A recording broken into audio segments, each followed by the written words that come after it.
Hey everyone! Tonight we're diving into something that'll make your stomach turn and your mind reel. The Gladiator Games of ancient Rome. But forget everything Hollywood taught you about noble warriors fighting for honor and freedom.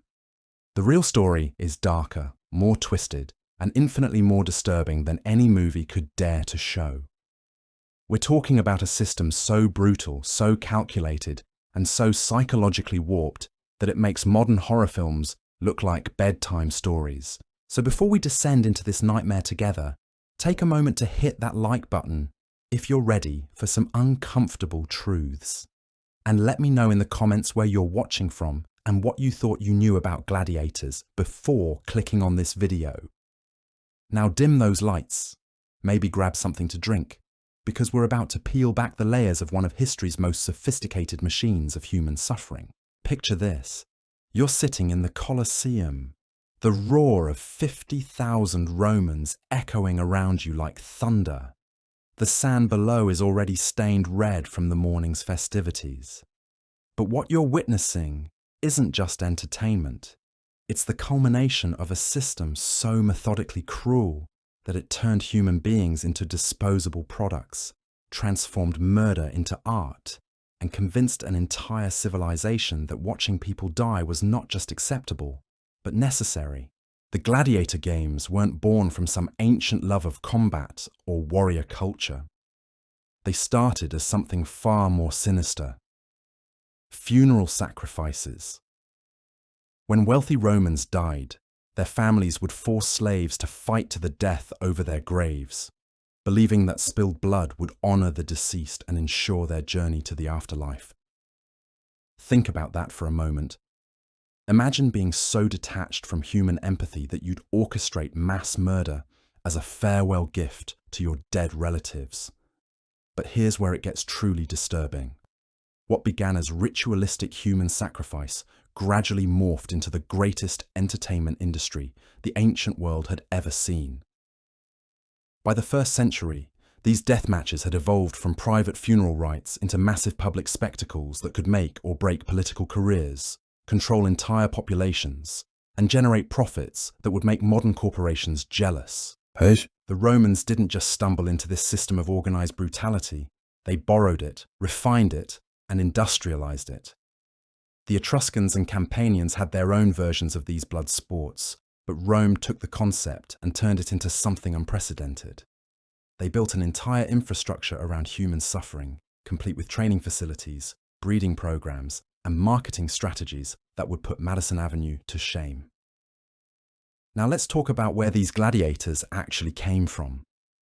Because this is where the story gets really ugly. Most people think gladiators were criminals or prisoners of war, and while that's partially true, the reality is far more complex and disturbing. The Roman Empire operated what was essentially a sophisticated human trafficking network that fed fresh bodies into the arena machine. Slave dealers would prowl battlefields like vultures, purchasing captured soldiers from defeated armies and hauling them to markets throughout the empire, but they didn't stop there.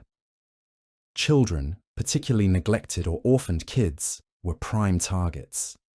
Traffickers would lure them with sweets, toys, and false promises, then sell them to gladiator schools where they'd be raised specifically for combat. Imagine being 8 years old, thinking someone was offering you candy, and waking up in what was essentially a death camp. The sources of gladiators reveal something truly horrifying about Roman society. People could sell themselves into slavery to pay off debts. Parents could sell their own children.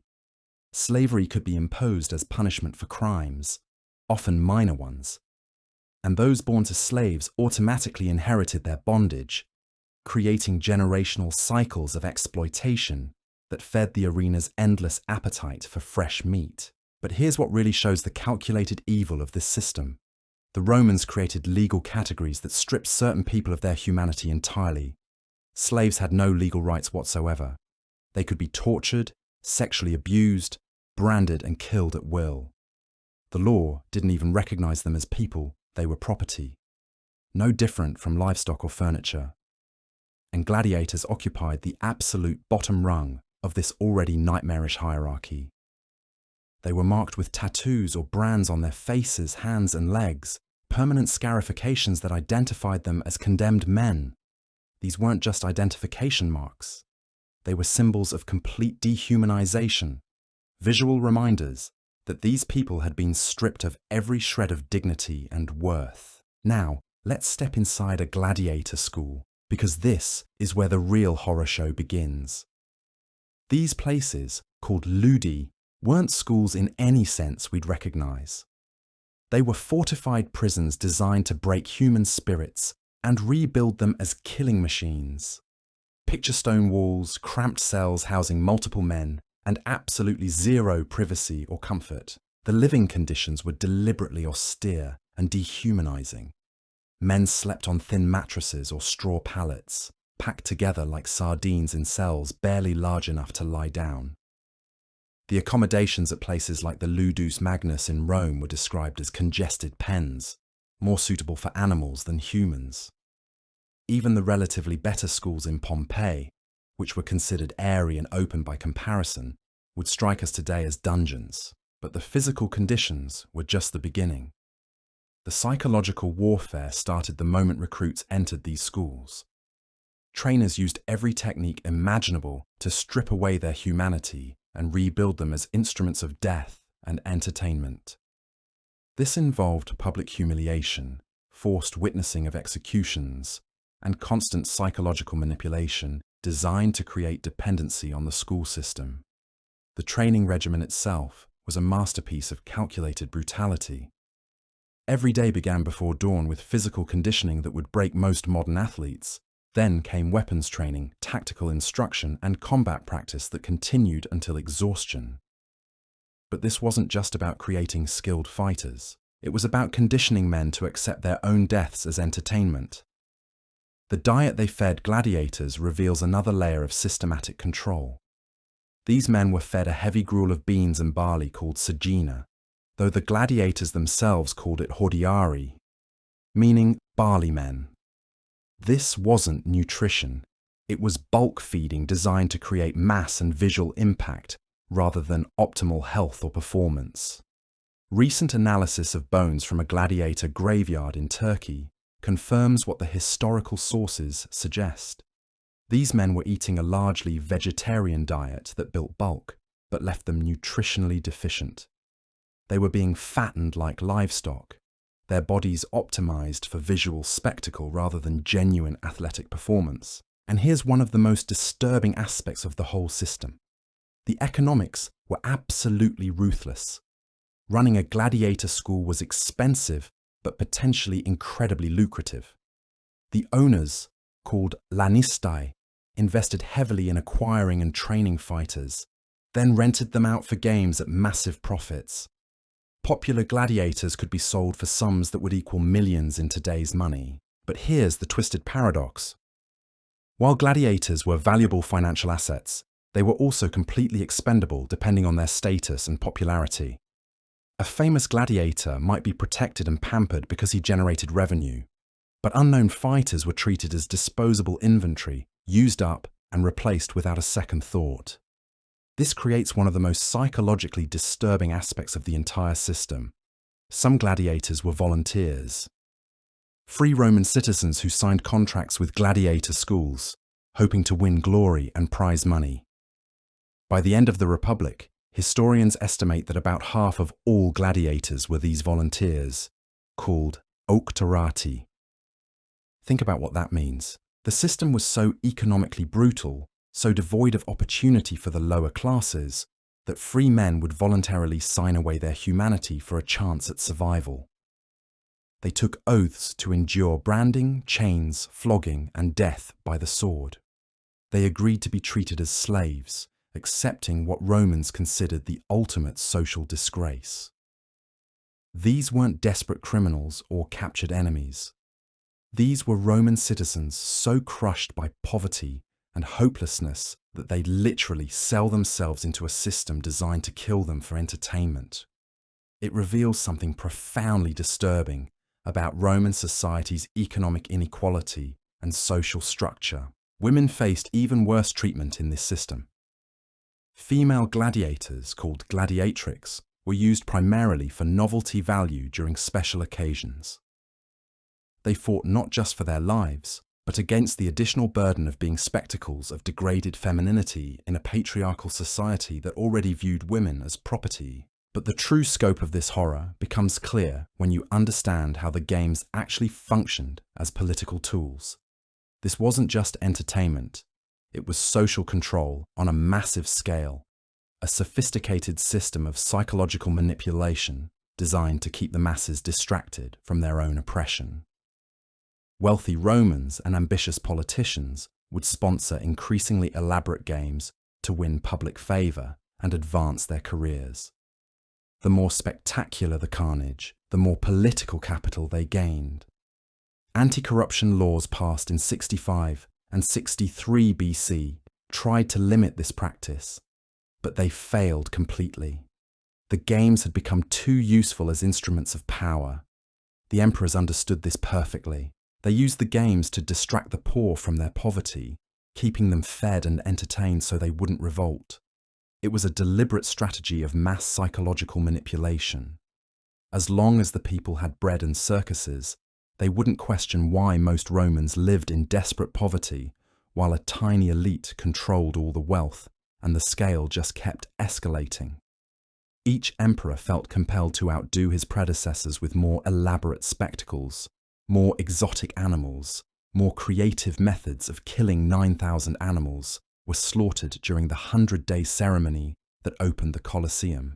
Another 11,000 died during Emperor Trajan's 123-day festival. These weren't just numbers, they represent an industrial-scale machine of death that consumed everything in its path. Animals, humans, entire ecosystems were stripped bare to feed Rome's appetite for ever more spectacular violence.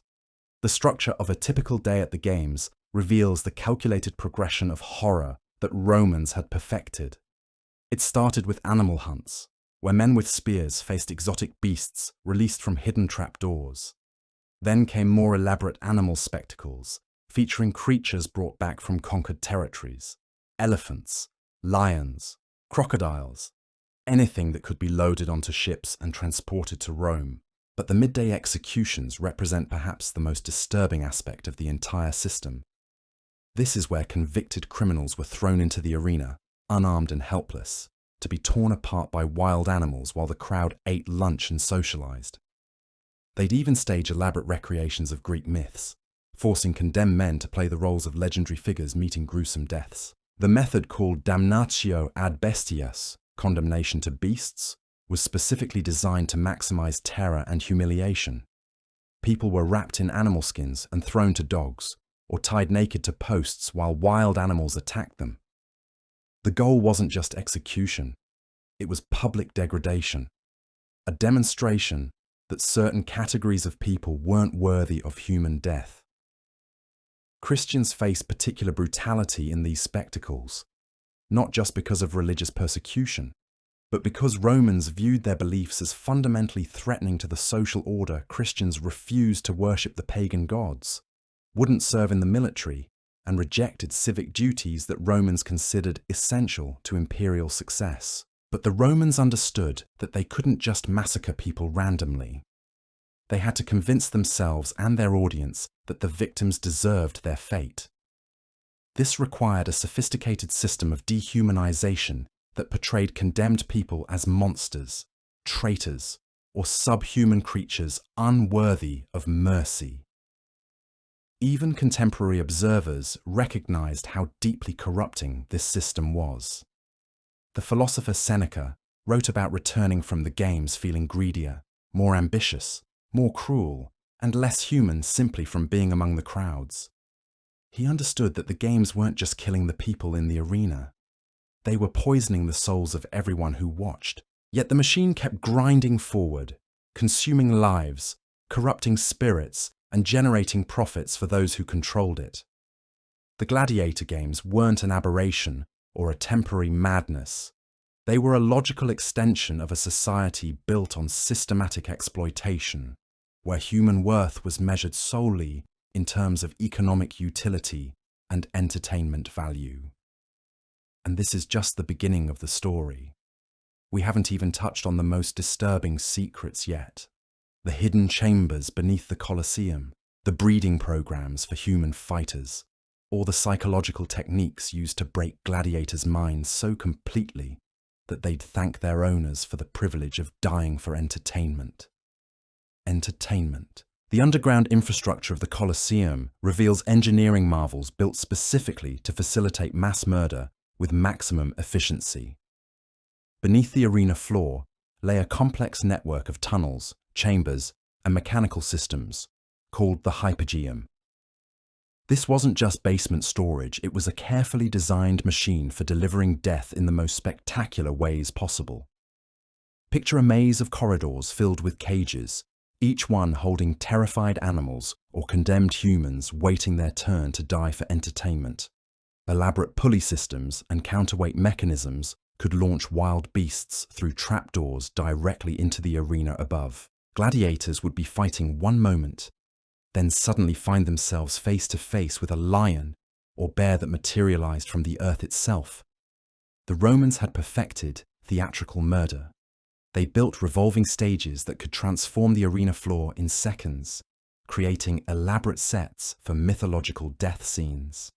Condemned criminals would be forced to act out the roles of legendary figures like Prometheus, literally having their livers eaten by eagles, or Orpheus, torn apart by wild animals while the crowd cheered. But here's where the psychological manipulation reached truly disturbing levels. The Romans understood that spectators needed to believe the victims deserved their fate.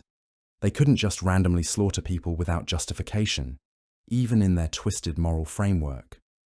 So they created elaborate narratives that portrayed condemned individuals as monsters, traitors, or subhuman creatures who had forfeited their right to exist. This required sophisticated propaganda techniques that would make modern spin doctors proud. Christians were portrayed as cannibals who ate babies and practiced incest. Political prisoners became enemies of the state who threatened the very fabric of civilization. Criminals were painted as irredeemable monsters whose deaths would purify society. The crowd psychology at these events reveals how easily normal people can be manipulated into accepting atrocities. Social psychological research shows that several factors encourage prejudice and dehumanization. The Romans had mastered every single one of them. They created us versus them mentalities, portrayed victims as fundamentally different from regular citizens, and provided moral justifications that made brutality seem not just acceptable, but necessary. The perceived legitimacy of victims became crucial to the entire system. Those dying in the arena had to deserve it in the minds of spectators. This wasn't random violence. It was justice, purification, divine judgment made manifest through carefully orchestrated carnage. The Romans convinced themselves that watching people die wasn't just entertainment. It was a civic duty, a moral imperative that strengthened society by eliminating its corrupting elements. But the true genius of this system lay in how it transformed spectators themselves. People didn't just watch the games passively, they participated actively in life and death decisions. When a gladiator was defeated, the crowd would signal whether he should live or die through gestures and shouts. They became complicit in the killing, sharing responsibility for the bloodshed. This collective participation created a psychological bond between the audience and the spectacle. They weren't just watching murder, they were orchestrating it, directing it, making it happen through their choices. It transformed them from observers into participants, from citizens into executioners who could go home, feeling they'd performed a valuable social function. The economic machinery behind these spectacles reveals layers of exploitation that extended far beyond the arena itself. Entire industries sprang up around gladiator combat. Vendors sold food, drinks, and souvenirs to crowds. Betting syndicates operated complex gambling networks. Artists created paintings, sculptures, and mosaics celebrating famous fighters. Gladiator merchandise became a massive business. Oil lamps shaped like helmets, cups decorated with combat scenes, Even gladiator-themed jewelry flooded Roman markets. People wore their favorite fighters' names on clothing and accessories. Children played with gladiator figurines. The entire culture became saturated with images of ritualized violence. But perhaps most disturbing was how the system created its own twisted form of celebrity culture. Successful gladiators became household names, their faces appearing on everything from pottery to wall paintings. Women would allegedly collect gladiator sweat and blood as aphrodisiacs. Graffiti in Pompeii shows that gladiators were sex symbols, their dangerous profession adding to their romantic appeal. This celebrity status created a particularly cruel psychological trap. Gladiators could achieve fame, wealth, and adoration, but only by risking their lives repeatedly for public entertainment. They became addicted to crowd approval, dependent on the very system that was designed to eventually kill them. Some successful fighters earned enough to buy their freedom, only to return voluntarily to the arena because they couldn't function in normal society. The training techniques used in gladiator schools reveal sophisticated methods of psychological conditioning that wouldn't be out of place in modern military or intelligence programs. Trainers didn't just teach combat skills. They systematically broke down recruits' individual identities and rebuilt them as collective fighting units with absolute loyalty to their owners. This process began with complete isolation from the outside world. New recruits were cut off from family, friends, and any reminder of their previous lives. They were given new names, new identities, new purposes that revolved entirely around combat performance. Their old selves had to die before their gladiator selves could be born. The daily routine was designed to create dependency and learned helplessness. Every aspect of life was controlled by the school. When to eat, what to eat, when to sleep, when to wake, when to train, when to fight. Gladiators had no choices, no agency, no control over their own existence. They became completely dependent on their trainers and owners for survival. But the schools also created artificial family structures that replaced the real relationships they'd been torn from. Gladiators lived, trained, and fought alongside the same men for years. They formed intense bonds forged through shared suffering and mutual dependence. These artificial families became more real to them than their biological ones, creating loyalty that could be exploited by their owners. The oath taken by volunteer gladiators reveals the complete psychological surrender required by the system. They swore to endure branding, chains, flogging, or death by the sword.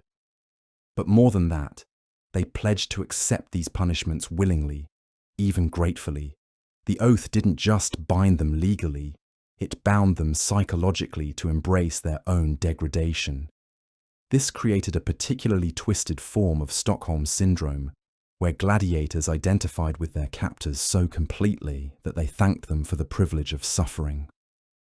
Some inscriptions show gladiators praising their trainers and owners, expressing gratitude for the opportunity to die gloriously in the arena. The breeding programs operated by some gladiator schools represent perhaps the most coldly calculating aspect of the entire system. Certain schools would deliberately pair successful fighters with female slaves to produce children who would be raised from birth specifically for combat. These weren't adoptions or apprenticeships. They were literal breeding programs designed to create superior fighting stock. Children born into these programs never knew freedom. They were raised from infancy to view combat as their natural purpose, their highest calling, their only possible destiny. They were conditioned from birth to accept that their lives had value only insofar as they could entertain crowds through violence. The psychological profiles of these artificially created gladiators show disturbing patterns. They often displayed complete emotional detachment from death, their own and others. They formed shallow relationships because they understood that everyone around them was expendable. They showed no fear of pain or injury because suffering had been normalized throughout their development. But they also displayed fierce loyalty to the system that had created them. Unlike captured slaves or volunteers who retained some memory of freedom, these bred gladiators knew no other existence. The arena wasn't their prison. It was their home, their purpose, their entire universe. The medical care provided to gladiators reveals another layer of calculated exploitation.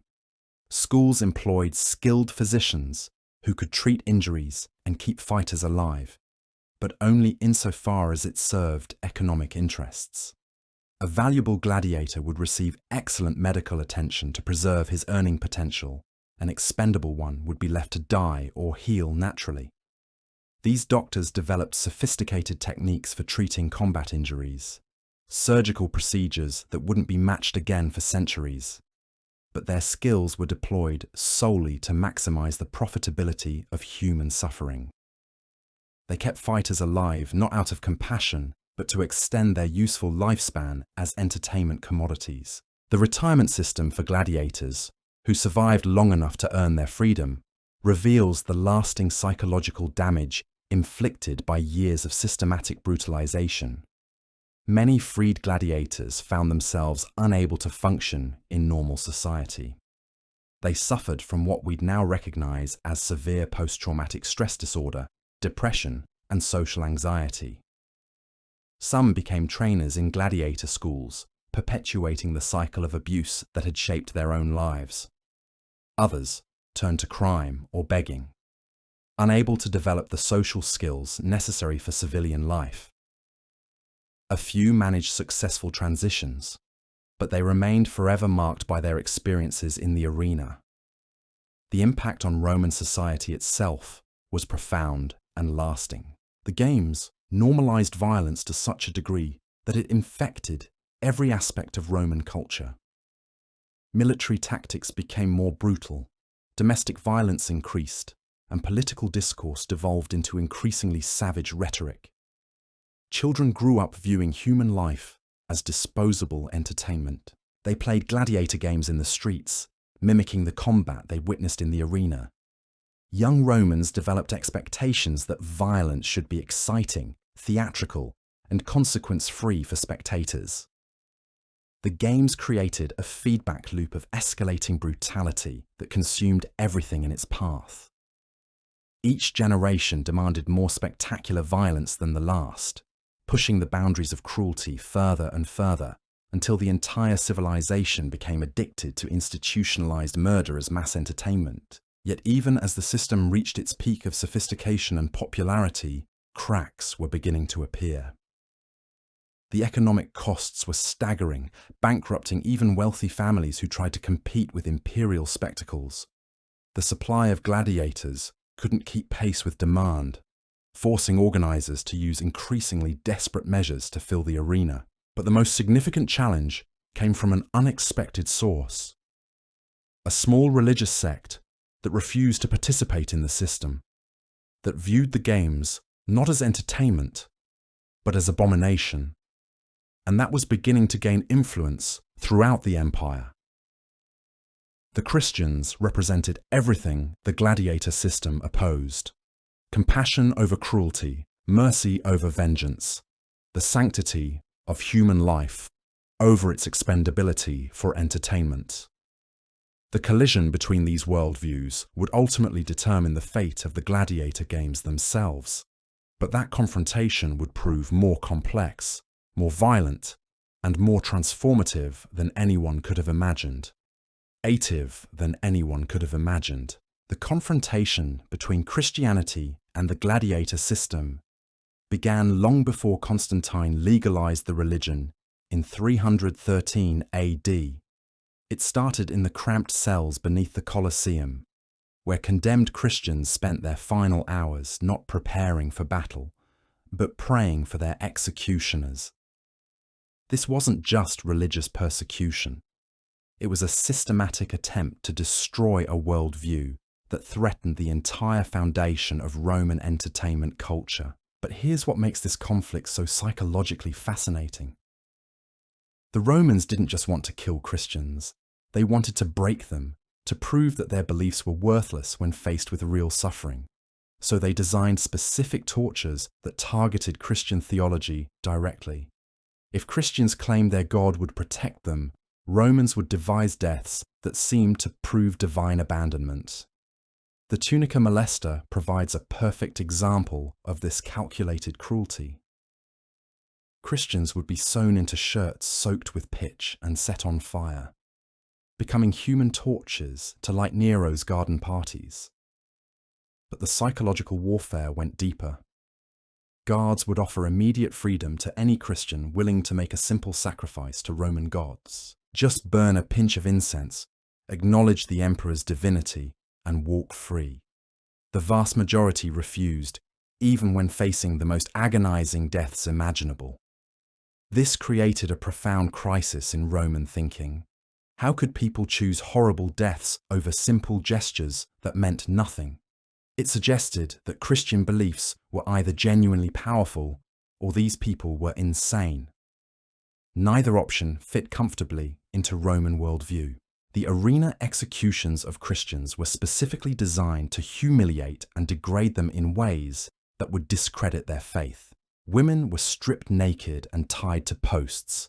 Their exposure meant to imply sexual impropriety and moral corruption. Men were dressed as mythological figures and forced to reenact stories of divine punishment, the implication being that their god had abandoned them to pagan mythology. But something unexpected happened. Instead of breaking under torture, many Christians sang hymns, prayed aloud, and died with expressions of joy rather than terror. They thanked their executioners, blessed the crowds that cheered their deaths, and maintained dignity even as wild animals tore them apart. This wasn't the behavior Romans expected from condemned criminals. The psychological impact on spectators was profound and unsettling. Romans came to see weakness, cowardice, and desperation from arena victims. That's what justified the entertainment value of their deaths. But Christians displayed courage, peace, and even happiness while dying. They seemed to welcome death as a gift rather than fear it as punishment. This created cognitive dissonance in Roman audiences. The entire justification for the games rested on victims deserving their fate through cowardice or moral corruption. But Christians died like heroes while claiming they were going to paradise.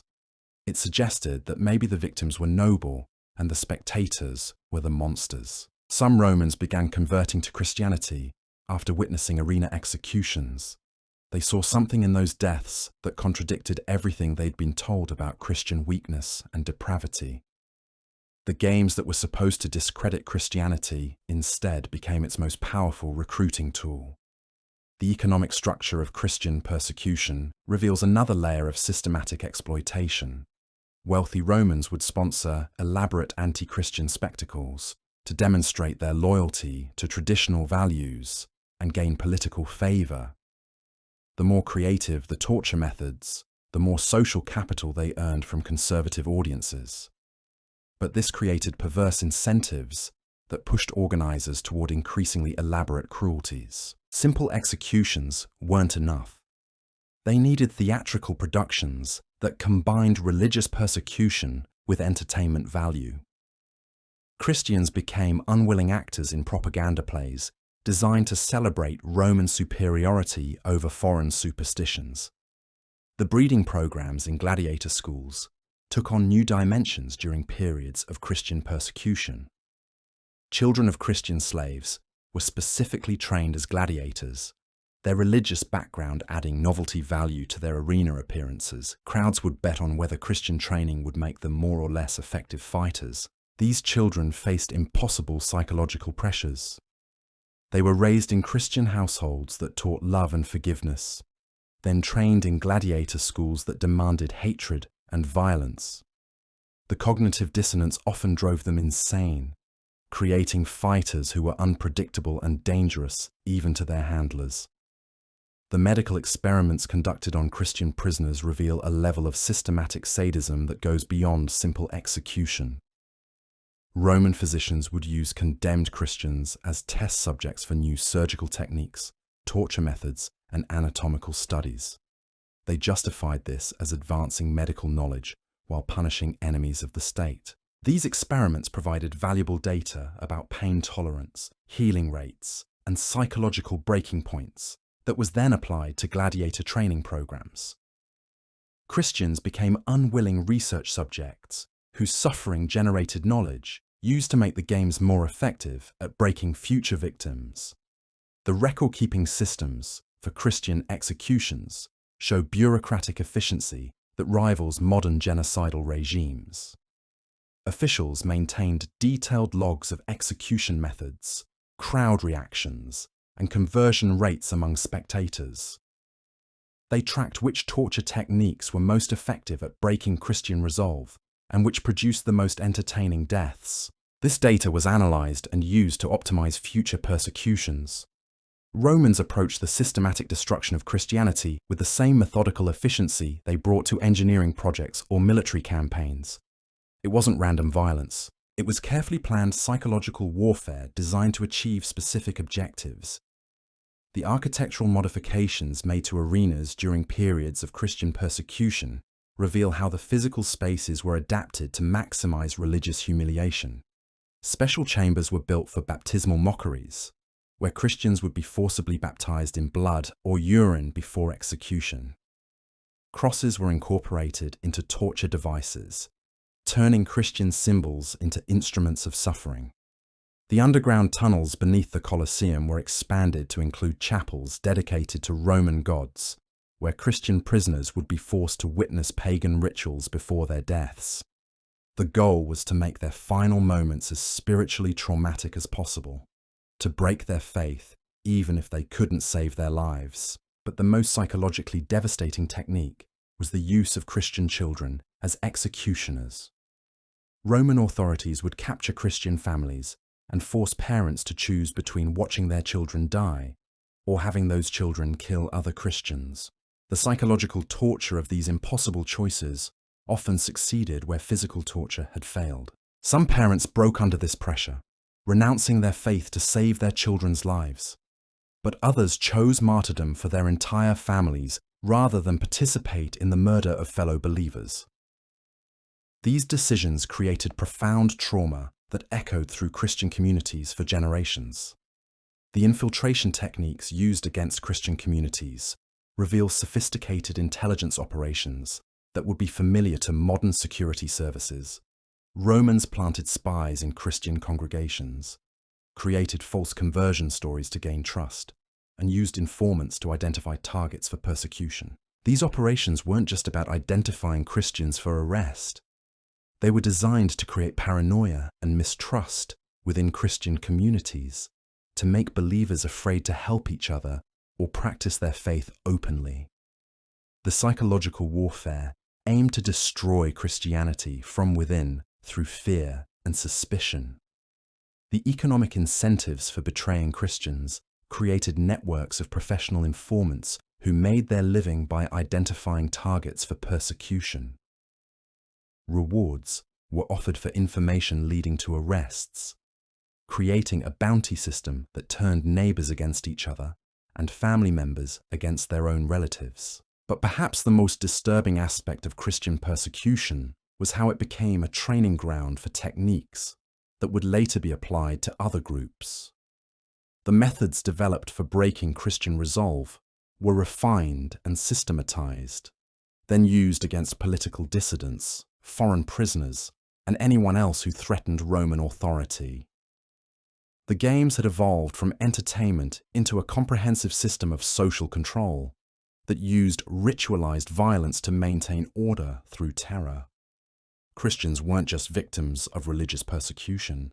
They were test subjects in a vast experiment in psychological manipulation and behavioral modification.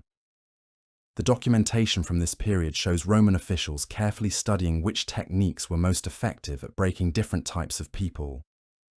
They categorized victims by personality type, social background, and belief system, then tailored torture methods to exploit specific psychological vulnerabilities. This wasn't random cruelty. It was scientific sadism, systematic research into the most effective methods of destroying human dignity and breaking individual will. The knowledge gained from Christian persecution was compiled into training manuals that were used throughout the empire to optimize interrogation and execution techniques. The long-term psychological impact on Roman society itself was profound and corrosive. generations of Romans grew up watching systematic torture and murder as routine entertainment. They developed expectations that violence should be creative, theatrical, and emotionally satisfying for observers. Children who attended the games learned that human suffering was amusing, that mercy was weakness, and that different categories of people deserved different levels of basic humanity. These lessons shaped their adult relationships, their parenting styles, and their approaches to conflict resolution. The normalization of extreme violence created a feedback loop that demanded ever more spectacular cruelties to achieve the same emotional impact. What shocked one generation became routine for the next, pushing the boundaries of acceptable brutality further and further, until the entire culture became addicted to institutionalized sadism. But the games also created unexpected psychological vulnerabilities in Roman society. People who grew up viewing violence as entertainment often found themselves unable to cope with real conflict or genuine suffering. They could watch strangers die for fun, but couldn't handle personal loss or emotional pain. The gladiator system had created a civilization of emotional cripples who confused brutality with strength and mistook callousness for wisdom. They had built their entire identity around their ability to inflict and enjoy suffering, leaving them psychologically defenseless when that system began to crumble. The economic costs of maintaining the games had grown exponentially as each emperor tried to outdo his predecessors. The infrastructure requirements were staggering. Not just the buildings themselves, but the supply chains needed to transport animals from across the empire, the networks of trainers and handlers, the administrative systems needed to manage thousands of gladiators and criminals. Entire regions were being stripped of wildlife to feed the arena's appetite for exotic spectacles. The elephant populations of North Africa were driven to near extinction. Lions and other predators were hunted almost to disappearance in many areas. The environmental impact was beginning to affect trade routes and military supplies. The human costs were equally unsustainable. The constant demand for fresh gladiators was outstripping the supply of prisoners and volunteers. Roman military campaigns were increasingly motivated by the need to capture slaves for arena use rather than strategic objectives. This distorted foreign policy and weakened the empire's actual security. But the most significant threat to the gladiator system was coming from an unexpected direction. The very success of the games in creating a culture of violence was beginning to turn against their creators. Romans, who had been trained to enjoy brutality, were becoming more violent in their personal lives, more unstable in their political relationships, and more difficult to control through traditional means. The empire that had used the games to maintain order through entertainment was discovering that institutionalized violence created more problems than it solved. The psychological techniques that had been so effective at controlling populations were beginning to backfire, creating a society that was increasingly ungovernable even by its own standards. The stage was being set for a confrontation that would determine not just the fate of the Gladiator Games, but the future direction of Western civilization itself. The collision between Christian compassion and Roman brutality would reshape everything, but in ways that no one could have predicted or controlled. The collapse of the gladiator system wasn't sudden or dramatic. It was a slow, grinding decay that took centuries to complete, like watching a massive machine rust from the inside out. But the seeds of destruction were planted in the very techniques that had made the games so effective at controlling populations. By the 3rd century, the psychological conditioning that created successful gladiators was becoming harder to achieve. The supply of fresh victims was drying up as Roman military expansion slowed and the empire shifted from conquest to defense. Fewer prisoners of war meant relying more heavily on volunteers and bred fighters, but these sources couldn't meet the ever-increasing demand for spectacular violence. The breeding programs that had seemed so efficient were producing diminishing returns. Children raised from birth for combat often lacked the psychological resilience of captured warriors who had known freedom. These artificial gladiators were technically skilled but emotionally hollow, creating fights that looked impressive but felt empty to audiences hungry for authentic human drama. The economic mathematics of the games had become unsustainable. A single day's entertainment at the Colosseum could cost more than most cities generated in annual tax revenue.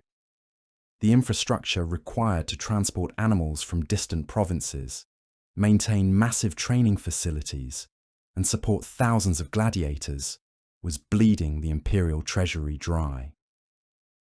But the real crisis was psychological, not economic. Roman audiences had become addicted to escalating violence, demanding ever more creative deaths and elaborate spectacles. What had thrilled their grandparents now bored them. The simple gladiator combat that had once packed arenas was relegated to opening acts, while the main events featured increasingly bizarre and grotesque exhibitions.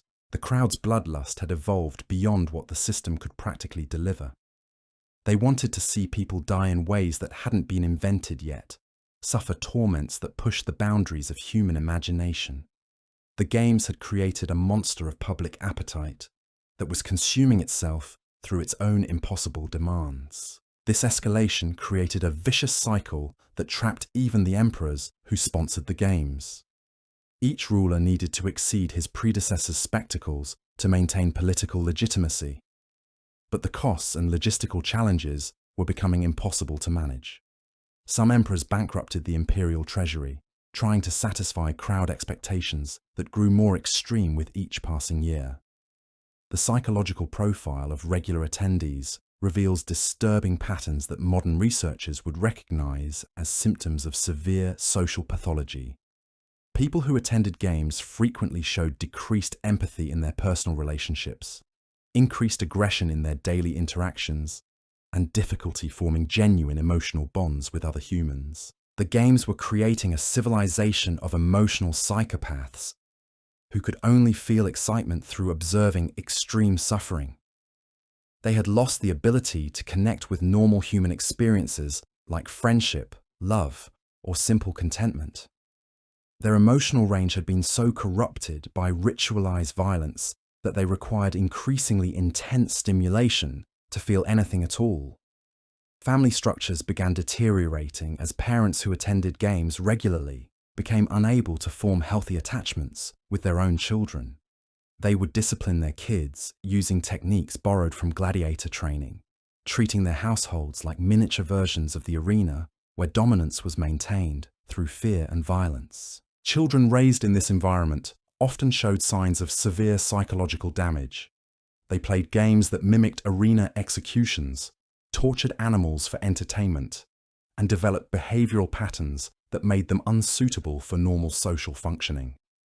The games weren't just corrupting individual Romans, they were poisoning entire family lines across generations. The religious implications of this psychological destruction weren't lost on contemporary observers.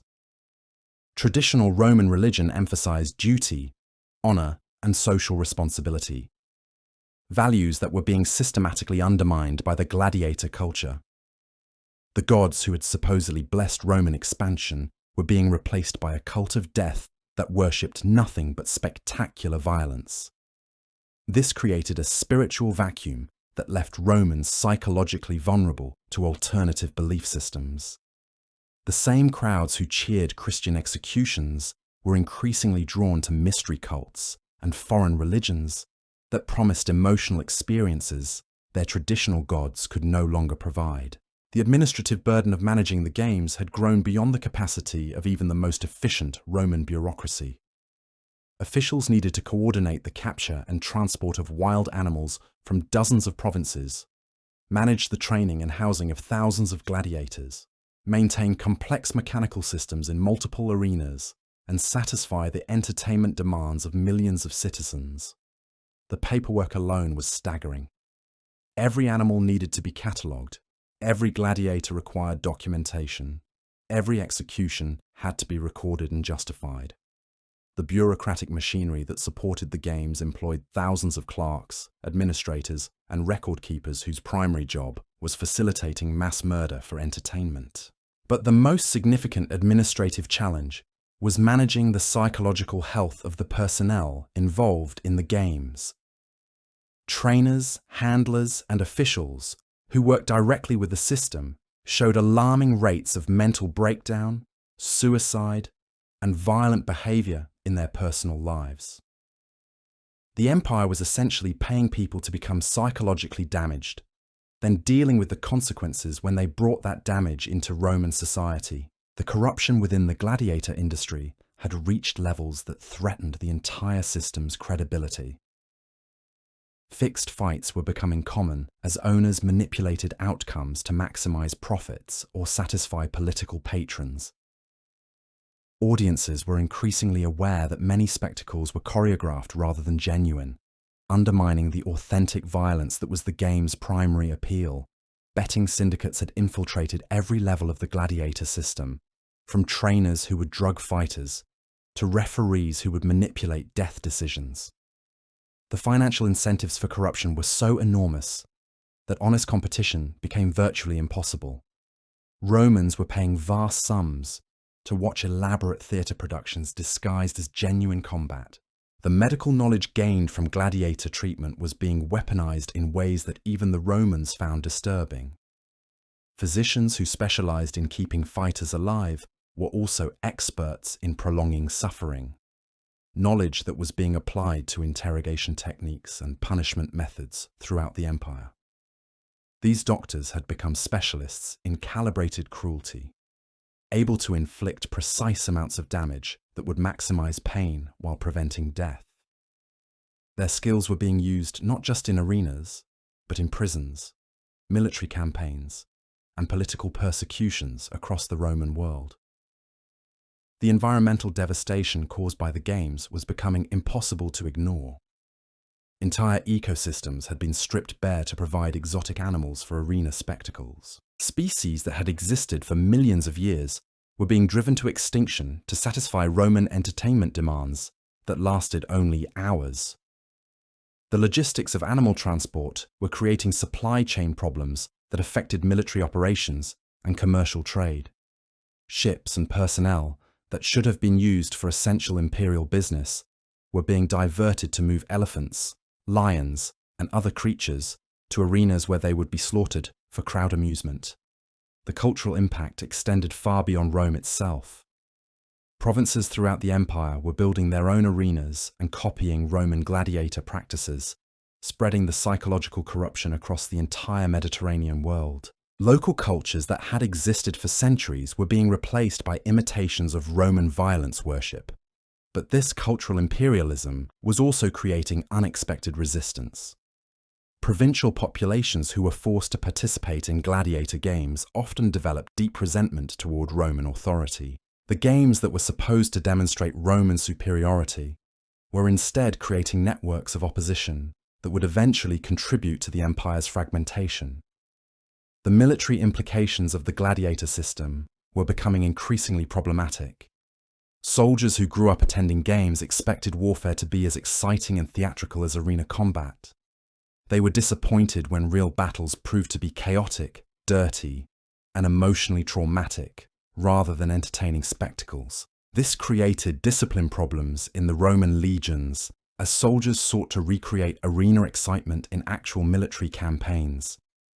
They would torture prisoners in creative ways, stage elaborate executions of captured enemies, and treat warfare as an opportunity for entertainment rather than a serious professional responsibility. The gladiator schools were also competing with the military for recruits. Young men who might have made excellent soldiers were instead being channeled into the arena system where they would die for entertainment rather than serve the empire's strategic interests. The games were literally consuming the empire's military potential. The intelligence networks that had been developed to support gladiator operations were being turned against Roman citizens themselves.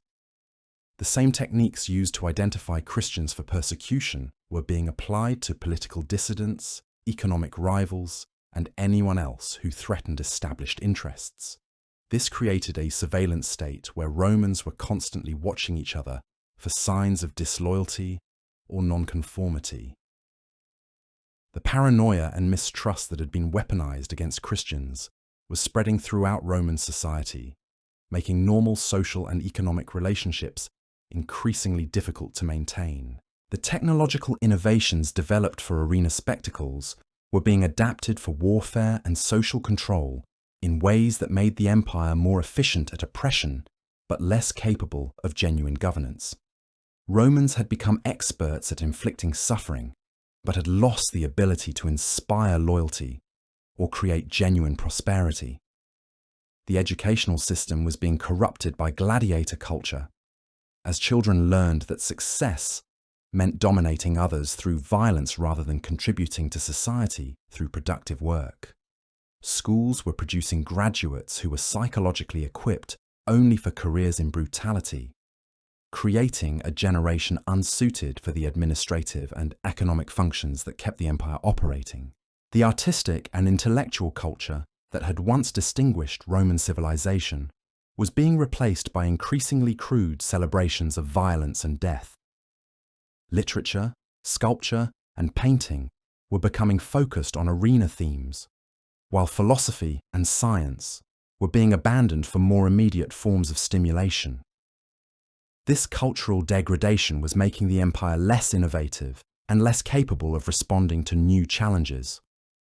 Romans were losing the intellectual tools they needed to solve complex problems because their entire society had become focused on the simple pleasure of watching other people suffer. The international reputation of Rome was being damaged by the Gladiator Games in ways that affected diplomacy and trade relationships. Foreign rulers and merchants found Roman cultural practices increasingly repulsive, making it harder to maintain the peaceful relationships that were essential for imperial prosperity. The empire that had once been admired for its engineering, law, and administrative efficiency was becoming known primarily for its spectacular cruelties. This reputation made Romans unwelcome in many parts of the world and created resistance to Roman influence that went far beyond military opposition. The generational trauma being created by the gladiator system was producing long-term psychological damage that would affect Roman society for centuries.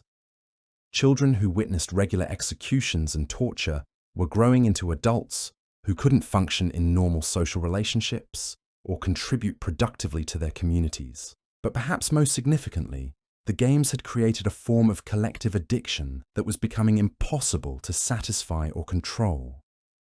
Roman society had become dependent on ever-increasing doses of spectacular violence to maintain basic social stability.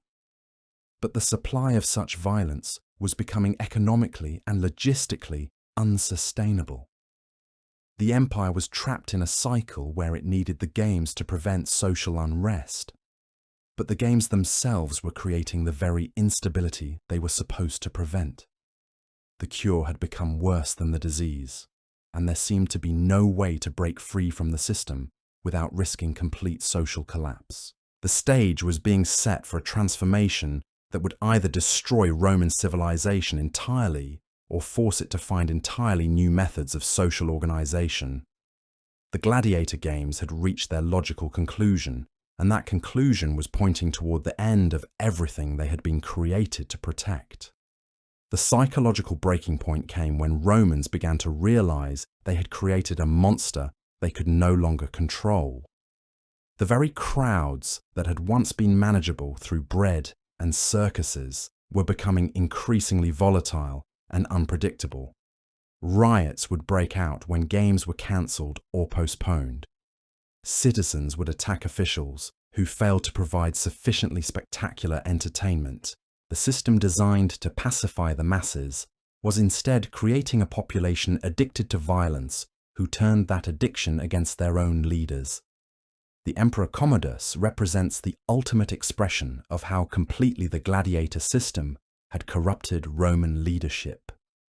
Here was a man who held absolute power over the known world, yet he was so psychologically damaged by the culture of ritualized violence that he spent his time fighting in the arena himself.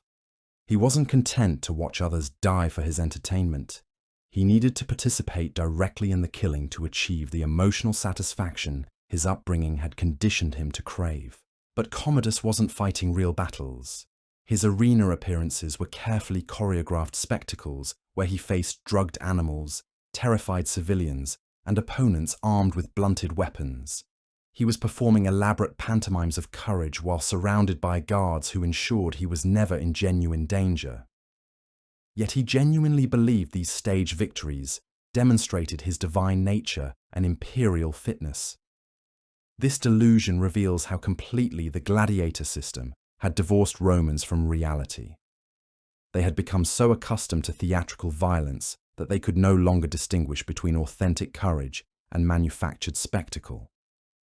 The emperor himself was living in a fantasy world where choreographed brutality counted as genuine heroism. The economic records from Commodus's reign show the devastating financial cost of his gladiator obsession. He fought in the arena hundreds of times, each appearance requiring elaborate preparation, massive security arrangements, and expensive theatrical productions. The imperial treasury was being drained to fund one man's psychological addiction to performing violence for crowds, but the real cost wasn't measured in gold. Commodus's arena performances were destroying the remaining credibility of imperial authority. Citizens who watched their emperor playing gladiator games began to question whether Roman leadership was worthy of respect or obedience. The spectacles that were supposed to demonstrate imperial power instead revealed its essential weakness and corruption. The assassination of Commodus in 192 AD marked a turning point, but not the one his killers expected. Instead of restoring traditional Roman values, his death triggered a series of civil wars as different factions fought for control of an empire that had been psychologically hollowed out by centuries of institutionalized violence. The competing emperors who emerged from this chaos all tried to use gladiator games to legitimize their rule, but the formula no longer worked effectively. Audiences had become so desensitized to violence that even the most elaborate spectacles failed to generate the emotional response needed to secure political loyalty. The games continued, but they had lost their power to control populations or inspire genuine enthusiasm. This created a vicious cycle where organizers felt compelled to devise ever more extreme forms of entertainment to achieve diminishing returns. The documented spectacles from this period include mass executions involving hundreds of victims, elaborate torture devices that prolonged dying for hours, and combinations of violence and sexual humiliation that shocked even contemporary observers. The administrative records reveal that finding enough victims for these escalating spectacles was becoming a major imperial priority. Military campaigns were being planned specifically to capture slaves for arena use. Entire populations were being classified as expendable based solely on their potential entertainment value when tortured to death in public. The legal system was being corrupted to feed the arena's appetite for fresh victims. Minor crimes were being reclassified as capital offences. New laws were created that made previously acceptable behaviours punishable by arena death. The justice system was becoming a supply chain for entertainment rather than a mechanism for maintaining social order. But perhaps most disturbing was the emergence of voluntary victim programs. Romans, who were financially desperate or psychologically damaged, would sign contracts to be tortured and killed in the arena in exchange for payments made to their families. The system had created such hopelessness among the lower classes that people were literally selling their deaths for entertainment. These volunteers weren't gladiators who at least had a chance to fight for survival. They were signing up to be murdered in creative ways for crowd amusement, with no possibility of escape or reprieve. The contracts specified exactly how they would die, when they would die, and what their families would receive in compensation for their public execution. The psychological profiles of these voluntary victims reveal the devastating impact the gladiator culture had inflicted on Roman society. Many showed signs of severe depression, social isolation, and complete despair about their prospects for normal life. They had been so damaged by living in a culture that celebrated violence that they saw public execution as their most valuable contribution to society. The families who accepted these death payments were often equally damaged. Parents would sell their children's lives to arena organizers, spouses would contract for their partner's executions, and children would arrange for their elderly parents to be killed for entertainment. The basic human bonds that hold societies together were being dissolved by the economic incentives of the gladiator system. The religious implications of this social breakdown weren't lost on contemporary observers. Traditional Roman gods were associated with honor, duty, and family loyalty, values that were being systematically destroyed by the arena culture. The spiritual foundation of Roman civilization was crumbling along with its social and economic structures. This spiritual vacuum created opportunities for alternative belief systems that offered different approaches to human meaning and social organization. Mystery cults from the East promised emotional experiences that didn't require watching other people suffer. Philosophical schools taught that genuine strength came from self-control rather than dominance over others. But the most significant challenge came from Christianity, which offered a complete alternative to the gladiator worldview. Where Roman culture celebrated power through violence, Christians preached strength through compassion. Where the games promoted entertainment through suffering, Christianity found meaning in service to others. Where the arena demonstrated human worthlessness, Christian theology insisted on the infinite value of every individual soul. The conversion of Constantine in 312 AD marked the beginning of the end for the gladiator system, but the actual dismantling took decades to complete. The games weren't banned overnight because they had become so deeply embedded in Roman social and economic structures that removing them required careful planning to avoid complete societal collapse. The first step was reducing the scale and frequency of the spectacles. Instead of daily games, arenas began hosting weekly events. Instead of hundreds of deaths per show, organizers limited the carnage to dozens. Instead of the most elaborate tortures, they returned to simpler forms of execution. It was a gradual withdrawal process, designed to wean Roman society off its addiction to spectacular violence. But this reduction in spectacle created new problems. Romans who had been conditioned to expect escalating entertainment experienced what we'd now recognize as withdrawal symptoms. Crime rates increased as people sought other outlets for their violence addiction. Political instability grew as the traditional methods of crowd control became less effective. The economic disruption was equally severe. Entire industries that had grown up around the gladiator system suddenly faced obsolescence. Thousands of trainers, handlers, administrators, and support personnel needed to find new occupations. The infrastructure investments in arenas, animal transport, and breeding facilities became worthless overnight. The psychological adjustment was perhaps the most difficult aspect of the transition. Romans had to learn new ways of finding meaning and excitement in their lives that didn't involve watching other people suffer. They needed to develop emotional skills that had been systematically suppressed by centuries of gladiator culture. Some adapted successfully to this transition, discovering that normal human relationships and productive work could provide satisfaction that was deeper and more lasting than the temporary thrills of arena violence. But others never managed the adjustment, spending their remaining years longing for the spectacular cruelties of their youth. The generational differences were stark. Older Romans who had grown up with the games often remained psychologically damaged for life, unable to form healthy relationships or find genuine purpose in peaceful activities. But children who were raised without regular exposure to arena violence showed remarkable improvements in empathy, social cooperation, and emotional stability. The last recorded gladiator games in Rome took place in 435 AD, more than a century after Constantine's conversion. By then, They had become pale shadows of their former brutality, more ceremonial than genuinely violent. The crowds that attended these final spectacles were mostly elderly Romans, nostalgic for their violent youth rather than genuinely enthusiastic participants. The end of the gladiator system didn't immediately solve the psychological problems it had created. Roman society carried the scars of institutionalized violence for generations.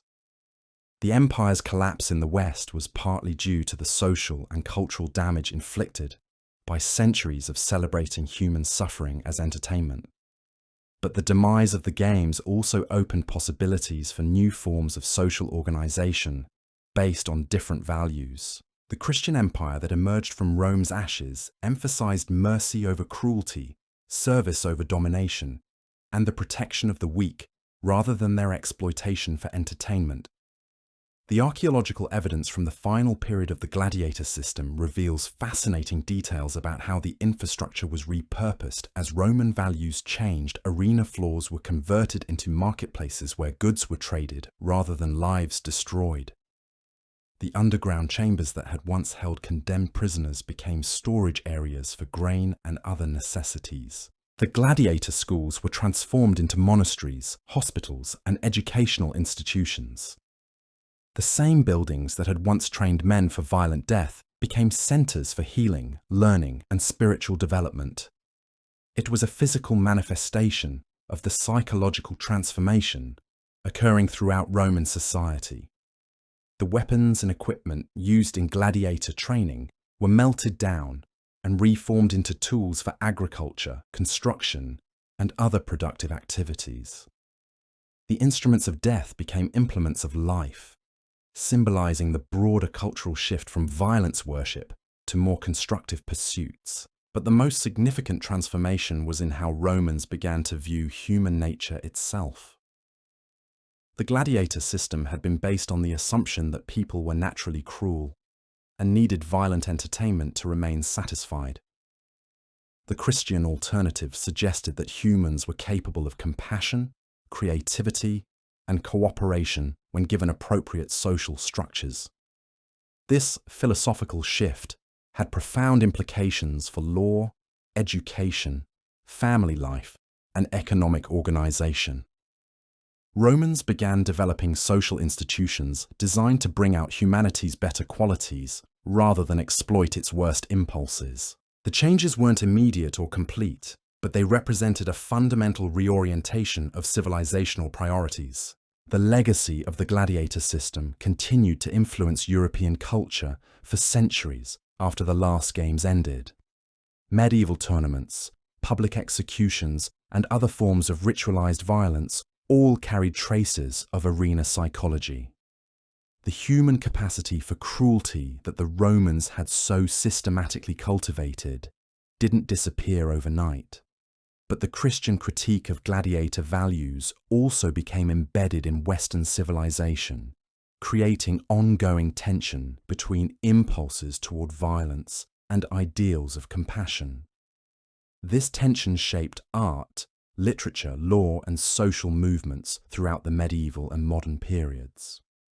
The historical record of the Gladiator Games serves as perhaps humanity's most comprehensive documentation of how quickly civilized societies can descend into systematic brutality when violence becomes normalized as entertainment. It reveals the psychological mechanisms that allow ordinary people to participate in or ignore atrocities, and the social conditions that make such participation seem reasonable or even necessary. But the story also demonstrates that even deeply entrenched systems of institutionalized cruelty can be dismantled when alternative values gain sufficient influence. The transformation wasn't easy or quick, but it proved that human societies can change direction even after traveling far down destructive paths. The Gladiator Games represent both humanity's capacity for systematic evil and its potential for moral transformation. They remind us that the line between civilization and barbarism is thinner than we'd like to believe, but also that conscious choices about values and social organization can determine which side of that line we inhabit. The dark secrets of the Gladiator Games weren't hidden in underground chambers or classified documents. They were displayed openly in arenas across the Roman world for anyone willing to look honestly at what they were witnessing. The real secret was how effectively Roman society convinced itself that systematic brutality was not only acceptable, but necessary for social stability and personal fulfillment. That capacity for self-deception, for rationalizing cruelty as entertainment and justifying suffering as spectacle, represents perhaps the most dangerous aspect of the entire gladiator system. It reveals how easily humans can adapt to moral corruption when it's packaged as culture, tradition, or necessity. The ultimate lesson of the Gladiator Games isn't about ancient Roman brutality, it's about the ongoing human struggle between our capacity for compassion and our appetite for cruelty, between our ability to create beauty and our willingness to celebrate destruction. That struggle continues in every generation, in every society, in every human heart that must choose between building up and tearing down.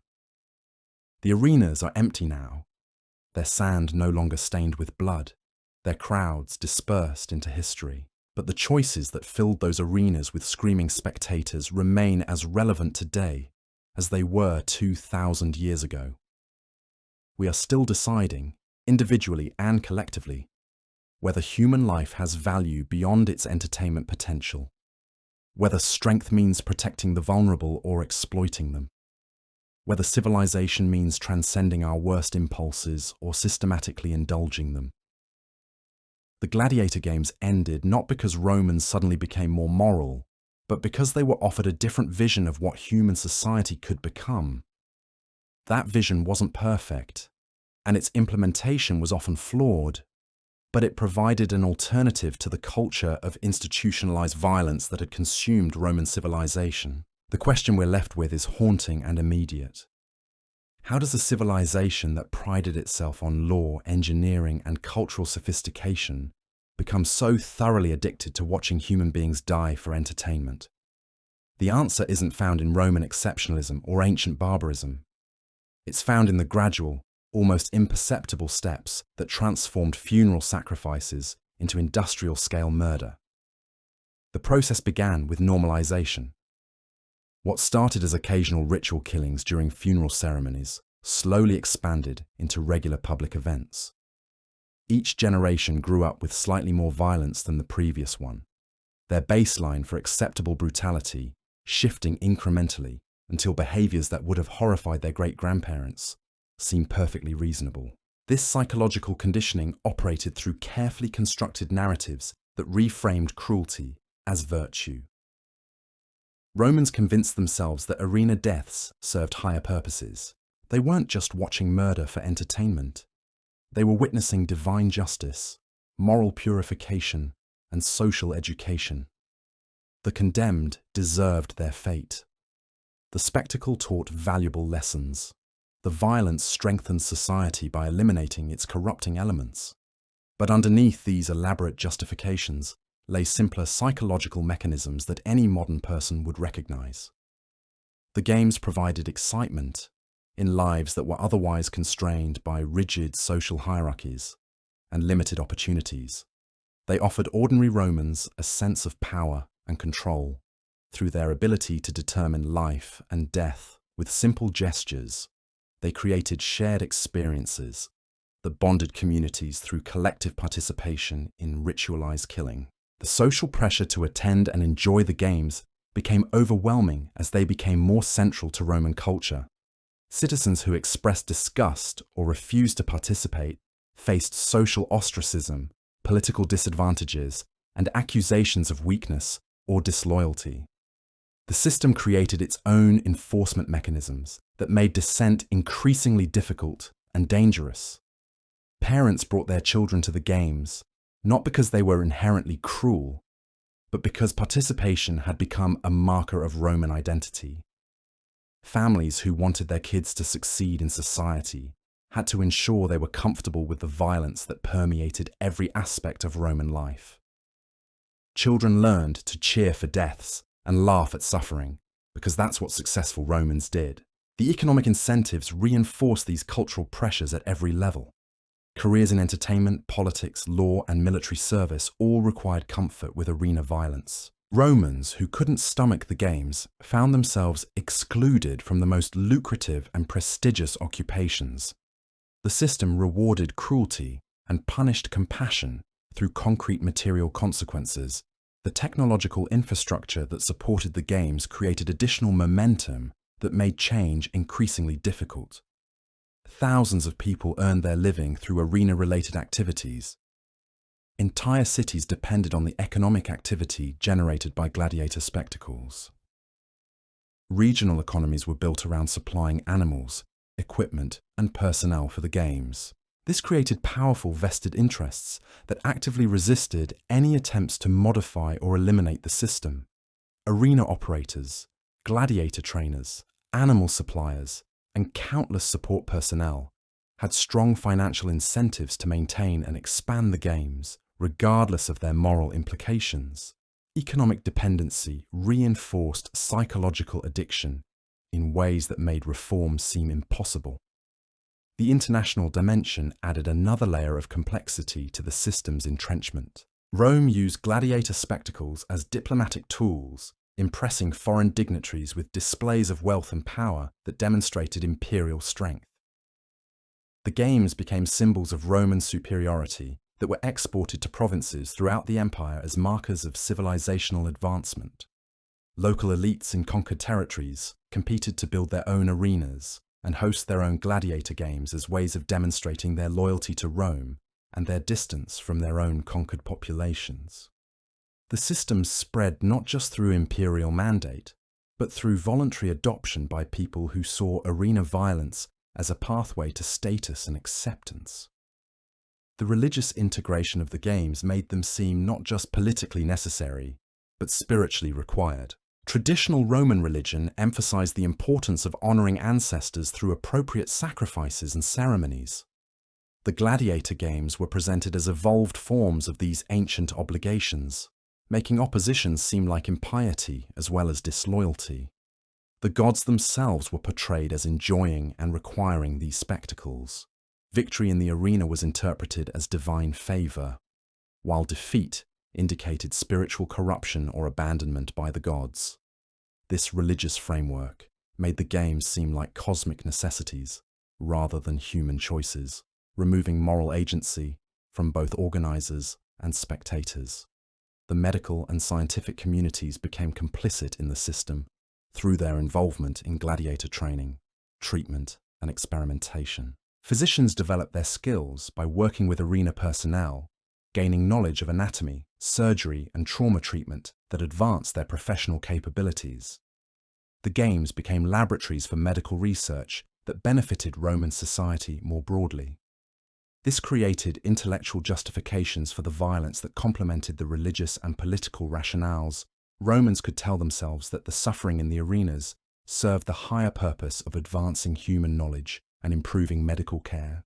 The deaths weren't meaningless entertainment, but contributions to scientific progress that would ultimately save more lives than they cost. The artistic community similarly found ways to rationalize their participation in and celebration of arena culture.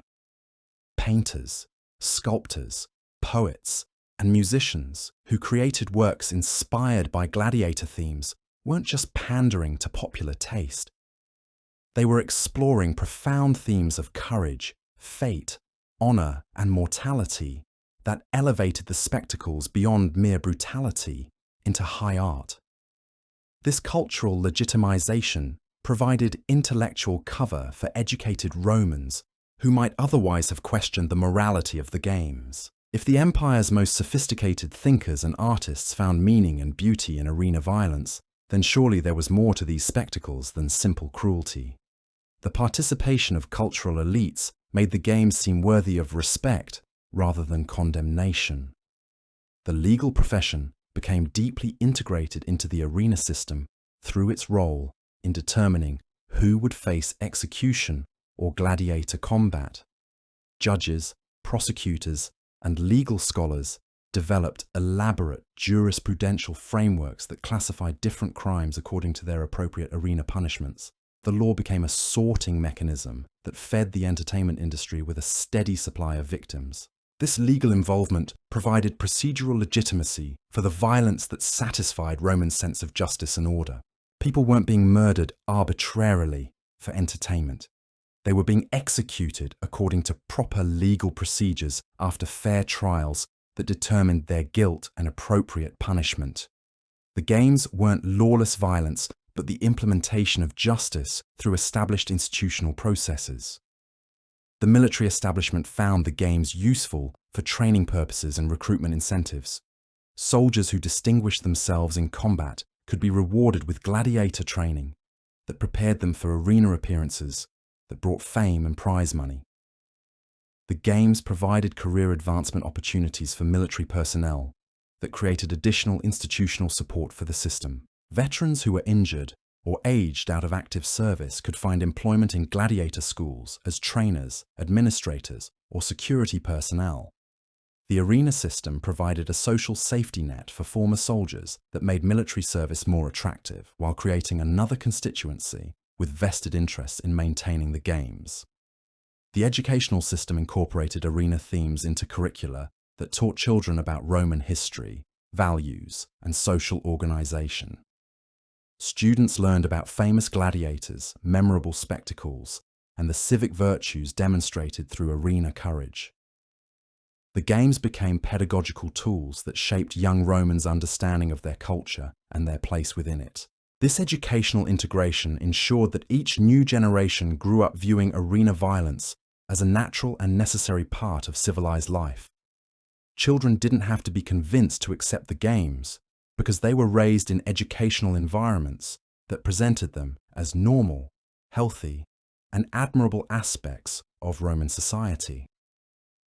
The architectural legacy of the arena system created physical monuments that reinforced cultural values long after specific spectacles ended.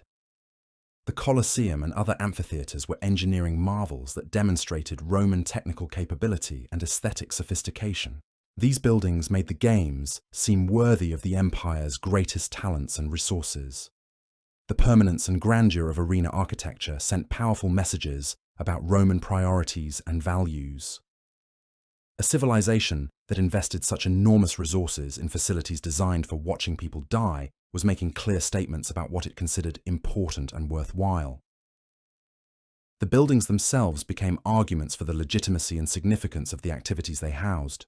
The transportation networks developed to supply the games with animals, gladiators, and equipment became integral parts of imperial infrastructure that served broader economic and military purposes. Roads built to move elephants from Africa also facilitated trade and troop movements.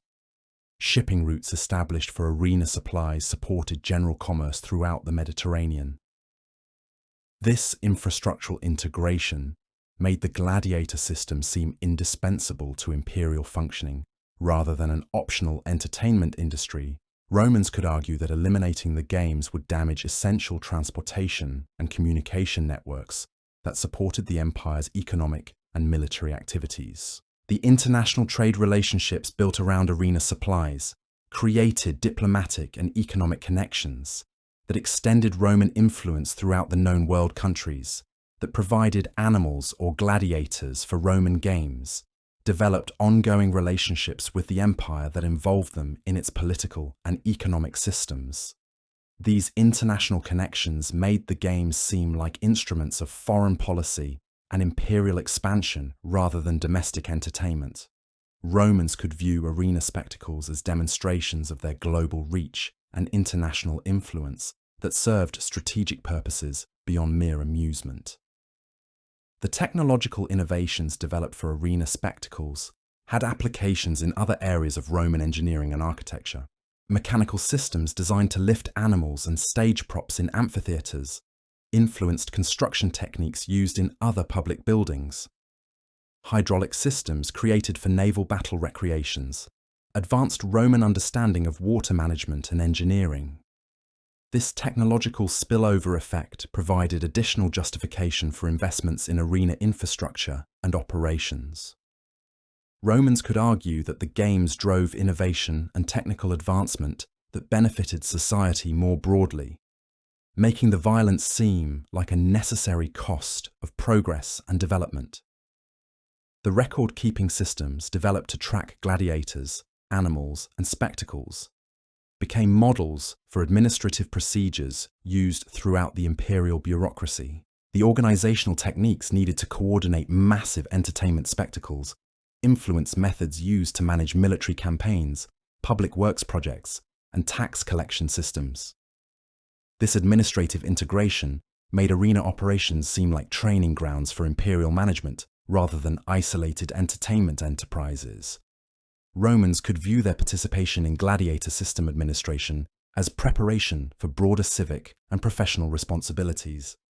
The communication networks established to advertise games and coordinate spectacles across the empire became part of the information infrastructure that supported imperial governance and economic activity. Messaging systems designed to announce gladiator contests were also used for official announcements, commercial communications, and military coordination. These communication systems made the games seem integral to imperial unity and coordination rather than optional local entertainments. Romans could argue that eliminating gladiator spectacles would damage essential information networks that held the empire together and enabled effective governance across vast distances. The financial institutions that developed to fund arena construction and operations became part of the banking and investment systems that supported general economic activity throughout the empire. Credit arrangements, insurance systems, and investment partnerships created for gladiator enterprises influenced broader financial markets and commercial practices. This financial integration made the arena system seem essential to imperial economic stability, rather than a drain on resources that could be eliminated without consequences.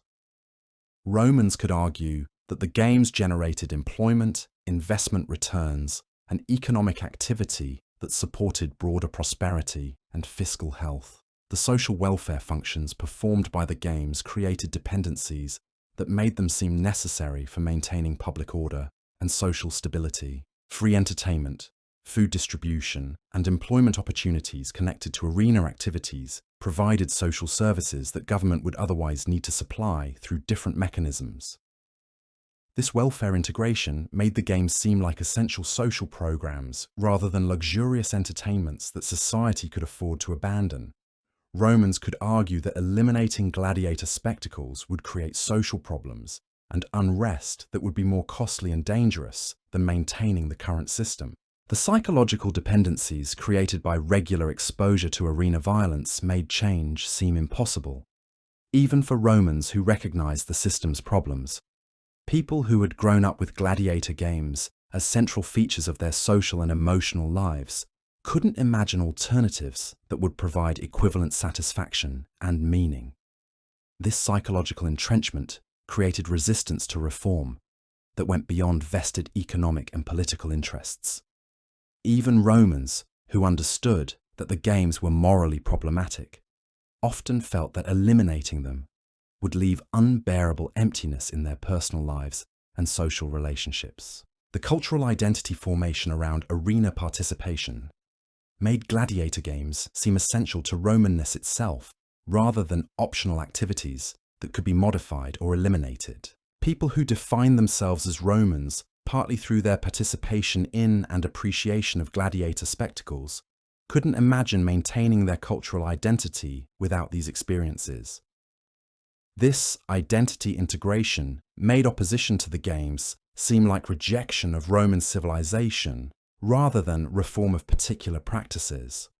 Romans who questioned arena violence risked being viewed as traitors to their own culture rather than loyal citizens seeking improvement. Yet despite all these reinforcing mechanisms that made the gladiator system seem permanent and unchangeable, it did eventually end. The transformation wasn't sudden or complete, but it demonstrated that even deeply entrenched systems of institutionalized violence could be dismantled when alternative visions gained sufficient influence and support. The process required decades of gradual change that addressed economic, political, social, and psychological dimensions of the problem simultaneously. It wasn't enough to simply ban the games or declare them immoral. The underlying conditions that made them seem necessary and desirable had to be addressed through comprehensive social transformation. The Christian alternative that eventually displaced gladiator culture didn't succeed simply because it was morally superior. It succeeded because it provided functional alternatives to the social, psychological, and spiritual needs that the games had been meeting, while offering new sources of meaning and identity that didn't depend on watching other people suffer. The transition wasn't smooth or universally welcomed, but it proved that human societies could choose different directions even after travelling far down destructive paths. The gladiator games weren't eliminated through external conquest or natural disaster. They were abandoned through internal transformation as Romans gradually chose different values and different ways of organising their collective life. That transformation offers both hope and warning for contemporary societies grappling with their own forms of institutionalised violence and systematic dehumanisation. The Roman experience demonstrates both how easily civilised people can adapt to moral corruption and how possible it remains to choose different paths when alternative visions capture sufficient imagination and commitment. The dark secrets of the gladiator games weren't really secrets at all. They were openly displayed realities that Romans learned to accept, justify, and eventually celebrate as expressions of their cultural superiority. The real secret was the psychological and social mechanisms that made such acceptance possible. Mechanisms that remain as relevant today as they were 2,000 years ago. Understanding how Romans convinced themselves that systematic brutality was not only acceptable but admirable provides insights into contemporary forms of moral blindness and collective self-deception. The distance of time makes it easy to condemn Roman arena culture, but the psychological processes that enabled it continue operating in different contexts and different forms. The ultimate question raised by the gladiator games isn't about ancient Roman cruelty. It's about the ongoing human capacity to rationalize systems that treat people as disposable entertainment, to find meaning in others' suffering, and to build identity around exclusion and violence rather than inclusion and compassion. Every society faces choices about how to organize collective life, how to define human worth, and how to channel the fundamental human need for meaning and excitement. The Roman path led to arenas filled with screaming crowds watching people die for entertainment. Other paths remain available, but they require conscious choice and sustained commitment to different values. The gladiator games ended not because Romans became fundamentally different people, but because they were offered and eventually chose different stories about what human life could mean and how societies could organize themselves. Those same choices remain available today, in different forms and different contexts, but with the same fundamental implications for human dignity and collective flourishing. The arenas are silent now, their sand no longer drinking blood, their crowds scattered into the dust of history. But the human hearts that filled those seats with cheering spectators beat on in every generation, still choosing between compassion and cruelty, still deciding whether strength means protecting the vulnerable or exploiting them for entertainment, still determining whether civilization means transcending our worst impulses or systematically indulging them until they consume everything we claim to value. The transformation didn't happen overnight, but when it finally came, it revealed just how fragile the entire system had always been. The gladiator games that had seemed so permanent, so essential to Roman identity, began crumbling the moment people stopped believing in the stories that justified them. It started with small acts of resistance that most Romans didn't even notice at first. A few wealthy sponsors began reducing the scale of their spectacles, citing economic pressures but secretly troubled by what they were funding. Some gladiator trainers started teaching their fighters skills that could be used outside the arena, quietly preparing them for lives beyond violence. Individual citizens began making excuses to avoid attending games, claiming illness or pressing business, when the real reason was a growing revulsion they couldn't quite articulate.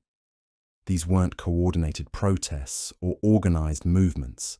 They were isolated responses by people who had reached their personal breaking points with a system that demanded ever-increasing brutality to maintain its effectiveness. Each person who stepped away from the games created tiny cracks in the social consensus that held the entire structure together. The economic pressures were becoming impossible to ignore. The cost of a single day's entertainment at major arenas now exceeded the annual budgets of entire provinces. Emperors were bankrupting the imperial treasury to fund spectacles that lasted only hours, but required months of preparation and resources that could have built cities or equipped armies. The supply chains were breaking down under the sheer scale of demand. Animal populations across the empire were being hunted to near extinction to feed the arena's appetite for exotic spectacles. The logistics of transporting elephants from Africa, lions from the Middle East, and bears from Northern Europe were consuming shipping capacity that the empire needed for essential trade and military supplies. Human resources were equally strained.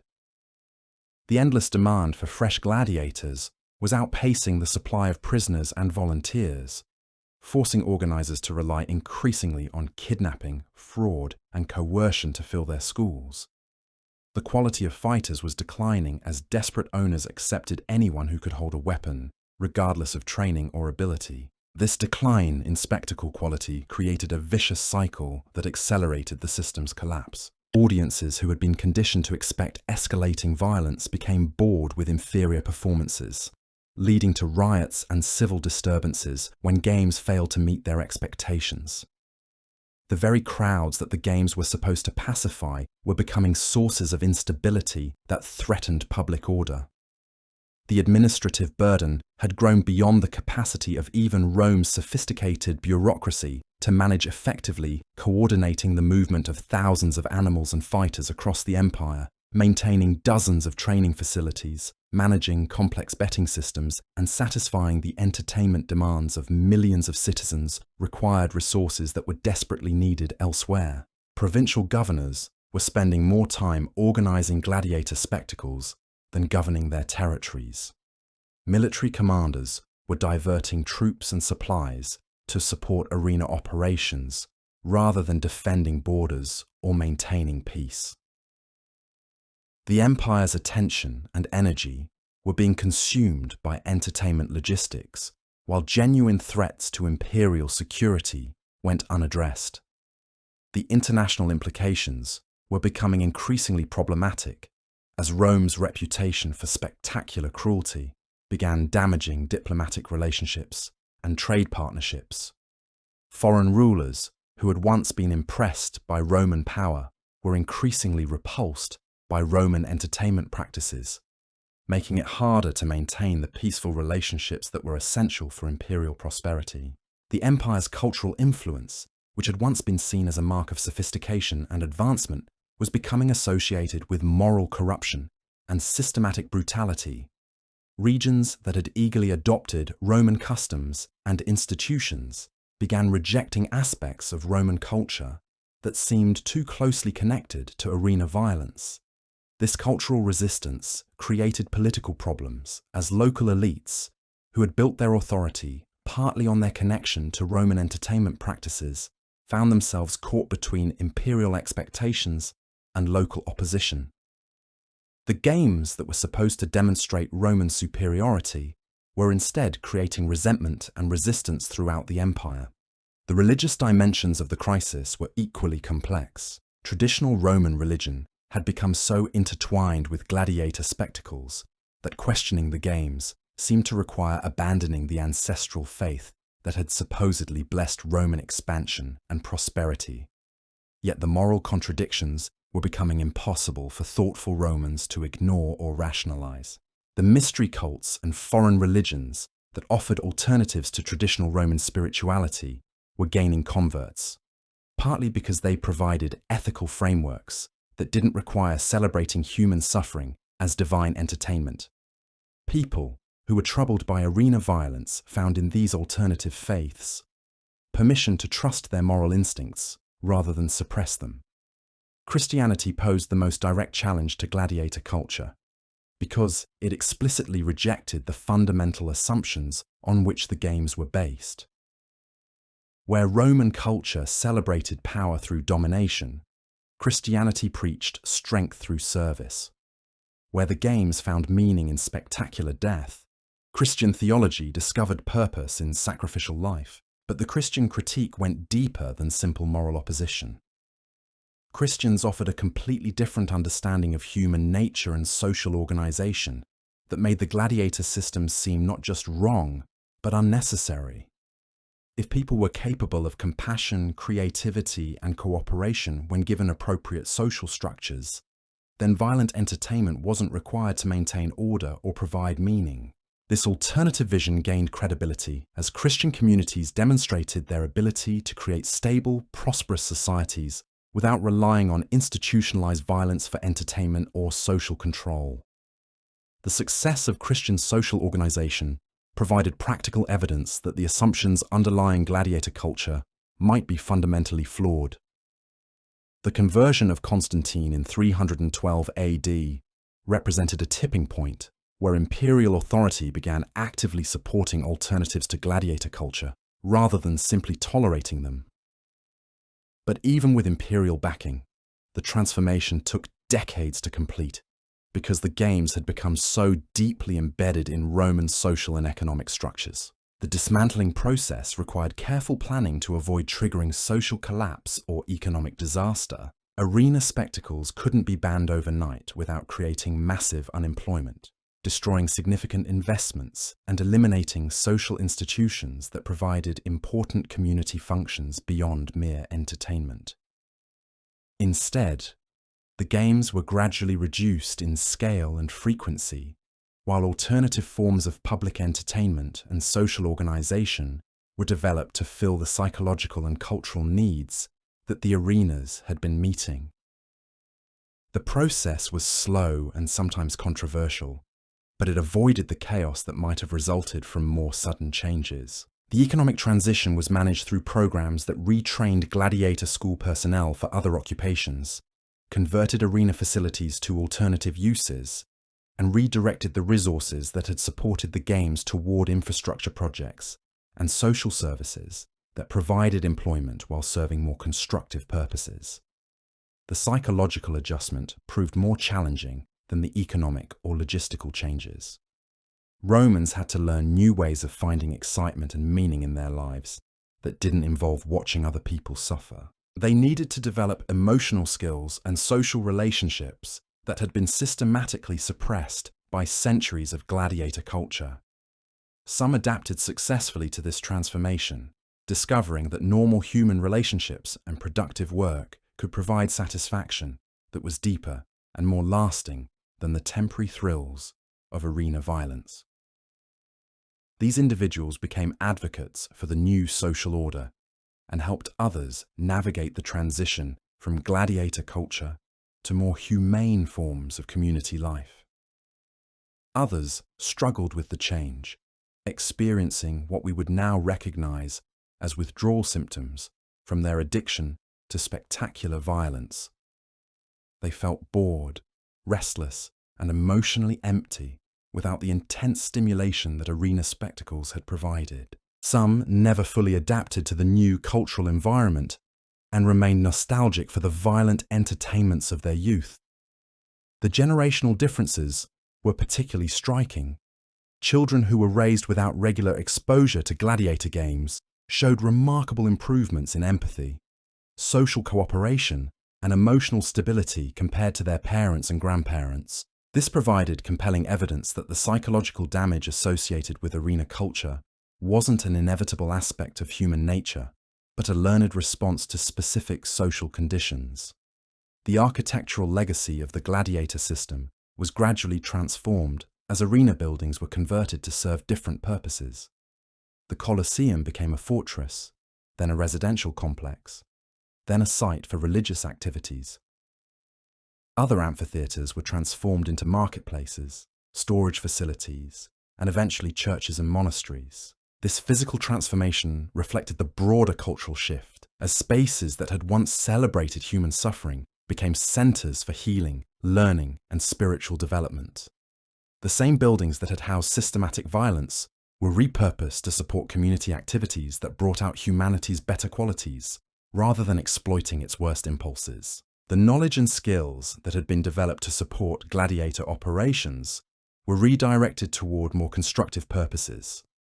Medical expertise gained from treating combat injuries was applied to general healthcare engineering techniques developed for arena mechanical systems were used in construction and infrastructure projects. Administrative methods created to manage complex entertainment spectacles were adapted for governance and economic management.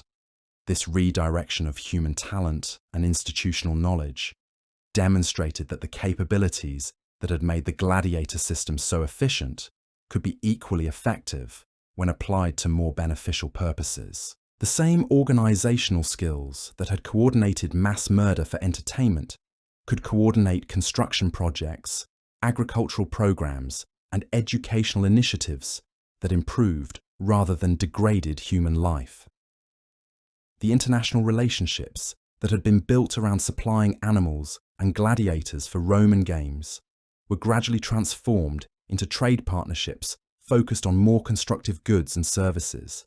Countries that had provided exotic beasts for arena slaughter began exporting agricultural products, manufactured goods, and cultural innovations that enriched rather than brutalized Roman society. This transformation of international relationships helped repair Rome's damaged reputation and created more sustainable economic partnerships that didn't depend on systematic exploitation of human and animal life. The empire's global influence became associated with positive contributions to human knowledge and welfare, rather than spectacular demonstrations of cruelty and power.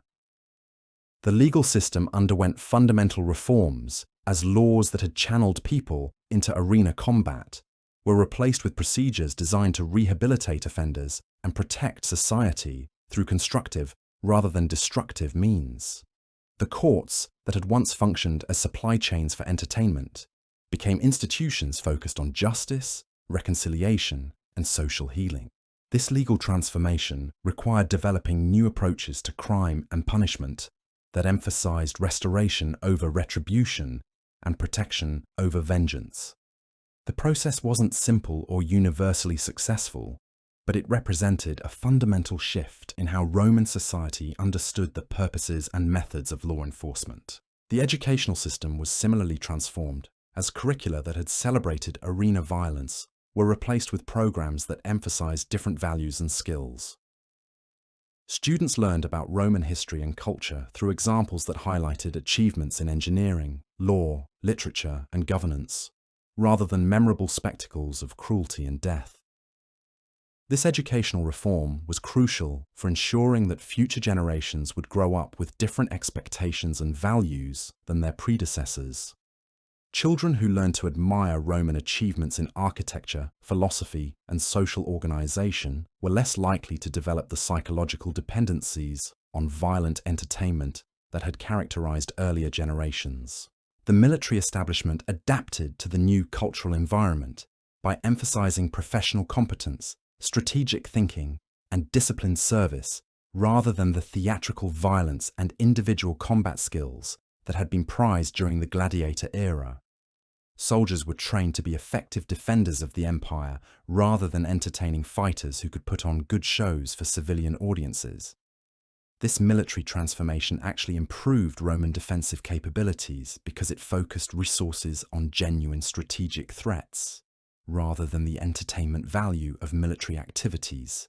Professional soldiers who were trained for effective combat rather than spectacular performance proved more capable of protecting imperial interests and maintaining peace. The artistic community gradually shifted from celebrating arena themes to exploring subjects that reflected the new cultural values emerging throughout Roman society. Painters, sculptors, poets, and musicians began creating works that emphasized beauty, wisdom, compassion, and other qualities that the gladiator system had systematically discouraged.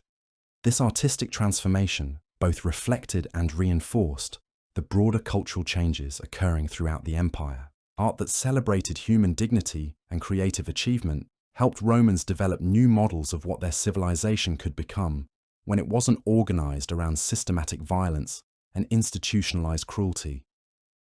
The religious landscape evolved as traditional Roman practices were reformed to eliminate their connections to gladiator violence, while Christianity and other faiths that emphasize compassion and human dignity gained increasing influence throughout the empire. This spiritual transformation provided the moral framework needed to sustain the practical changes in social and political organization. The combination of practical reforms and spiritual renewal created a foundation for Roman society that was more stable and sustainable than the gladiator system had ever been. Instead of requiring ever-escalating violence to maintain social order, the new arrangements generated their own momentum toward greater compassion, cooperation, and constructive achievement. The economic benefits of the transformation became apparent as resources that had been consumed by arena operations were redirected toward infrastructure, education, and productive activities that generated lasting wealth rather than temporary entertainment. The empire's fiscal situation improved as expensive spectacles were replaced by investments that actually strengthened imperial capabilities. The social benefits were equally significant. As crime rates declined, family relationships improved, and communities became more cohesive and supportive. Romans discovered that societies organized around mutual assistance and shared purpose were more satisfying and secure than those based on competitive violence and hierarchical domination. The psychological benefits may have been the most important of all, as individuals who had been damaged by exposure to systematic violence began healing and developing healthier relationships with themselves and others. The capacity for empathy, creativity, and genuine connection that had been suppressed by gladiator culture gradually re-emerged as people learned to find meaning in constructive rather than destructive activities. The transformation wasn't complete or universal, and vestiges of gladiator culture persisted in various forms throughout the later empire and beyond. But the fundamental direction of change was clear. As Roman society gradually abandoned its addiction to institutionalized violence in favor of social arrangements that brought out humanity's better qualities, the process demonstrated that even deeply entrenched systems of systematic cruelty could be dismantled and replaced with more humane alternatives when people were offered compelling visions of what their society could become.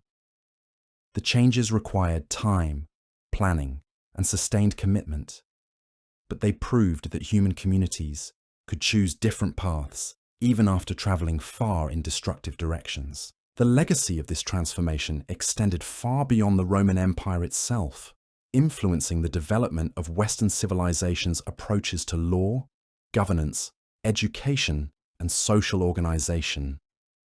The principles that emerged from the rejection of gladiator culture became foundational elements of political and social systems that emphasized human dignity, individual rights, and collective responsibility for protecting the vulnerable.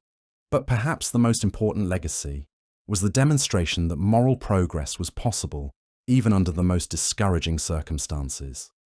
Romans who had grown up in a culture that celebrated systematic brutality as the highest form of entertainment managed to create alternatives based on compassion, justice, and respect for human dignity. This historical example provides both inspiration and instruction for contemporary societies, grappling with their own forms of institutionalized violence and systematic dehumanization. The Roman experience shows that moral blindness and collective cruelty aren't permanent features of human nature, but learned responses to specific social conditions that can be changed through conscious choice and sustained effort. The Gladiator Games ended not because Romans became fundamentally different people, but because they were offered and eventually chose different stories about what human life could mean and how societies could organize themselves around those meanings. The same choices remain available today, in different forms and contexts, but with the same fundamental implications for human dignity and collective flourishing. The transformation that ended the gladiator system required Romans to confront uncomfortable truths about themselves and their society, to acknowledge the gap between their self-image as a civilized people and their actual practices of systematic brutality. This process of honest self-examination was painful but necessary for genuine change to occur. Contemporary societies face similar challenges in recognizing and addressing their own forms of institutionalized violence and moral corruption.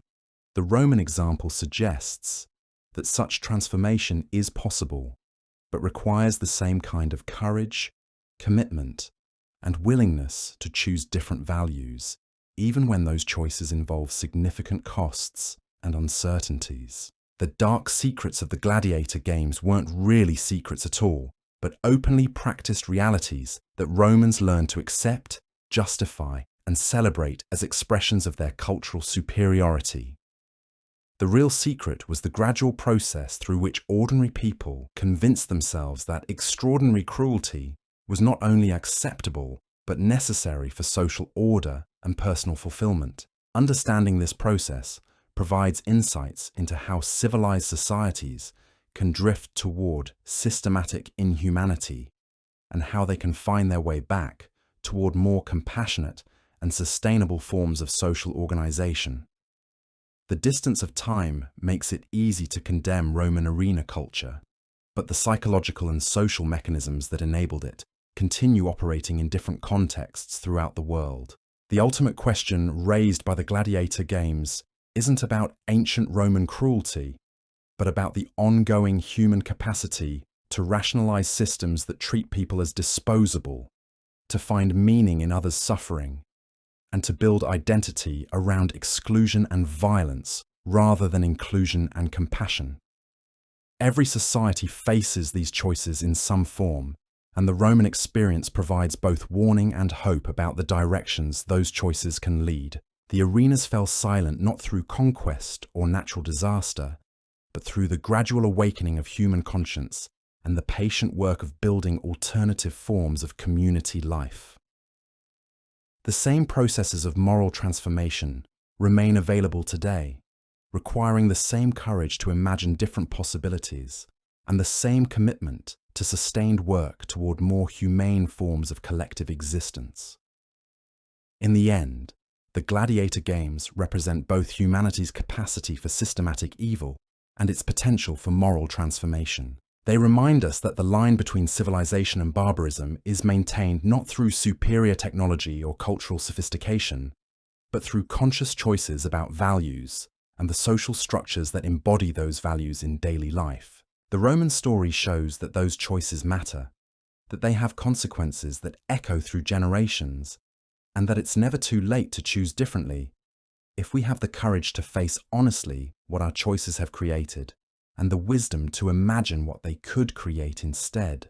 The Gladiator Games are gone, but the human hearts that filled those arenas with cheering crowds beat on in every generation, still making the same fundamental choices between compassion and cruelty, still determining whether civilization means transcending our worst impulses or finding increasingly sophisticated ways to indulge them.